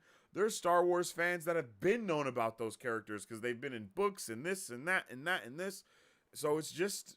it's an amazing landscape, but also when you become a powerhouse like that, it's like there's not going to be enough. Not everybody is going to read every single book, every single media, every single piece of media, watch every single piece of content. So their opinions are going to be misconstrued from the person that is going to read and watch and consume every piece of lore content that there is to be seen, watched, read, documented. And that's awesome. And that is awesome. And with all that being said, I definitely appreciate each and every one of you guys for tuning in and vibing with me today. We watched the premiere for season 3 of The Bad Batch, and I thought it was actually a really good start to the season. A little slow, enough action, story, narrative, getting everything that we need in there, and it's honestly just it's lovely. I've been missing some Star Wars. It feels like I needed something else, and this is it. So I'm happy that we're gonna be able to check this out every week or every Tuesday. You know what I mean? Going forward, we have this, and then tomorrow we're gonna be doing Avatar: The Last Airbender. We're gonna do the watch party for that, and that's gonna be a vibe. I am so ready. It's gonna be an all night affair. We're watching every single episode on launch, baby. So I'm really excited for that. No cap. And I hope everyone has a good rest of the day, night, day, evening, whatever time it is, wherever you are. Make sure you drop a like and a share on the stream because it definitely helps out tremendously around here. And if you haven't already, make sure you follow us on social media at Marvel Bros to stay up to date with all things Marvel and everything pop culture. You can also follow me on social media at Sensei Finito to stay up to date with all my thoughts, theories, and opinions on whatever particular thing I may be partaking in at that particular time. And you can also check out the podcast wherever you check out podcasts at and tap in with us on Marvel Bros. Type in Marvel Bros on your search bar. Look us up, see what come up, and tune in.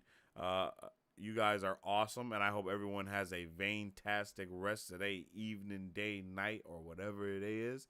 And as I always say, stay awesome, stay nerdy, and don't forget to stay marvelous. Excelsior. If you guys would like to support Marvel Bros, all you gotta do is visit our website at www.marvelbros.com and buy some merch. Represent the superfan. Or you can join our Patreon to get early access to content, patron-only scoops, giveaways, private Q&As, and those sacred watch parties. We appreciate you guys. We'll catch you on the next one. Excelsior. On today's pop culture news update. On today's pop culture news update.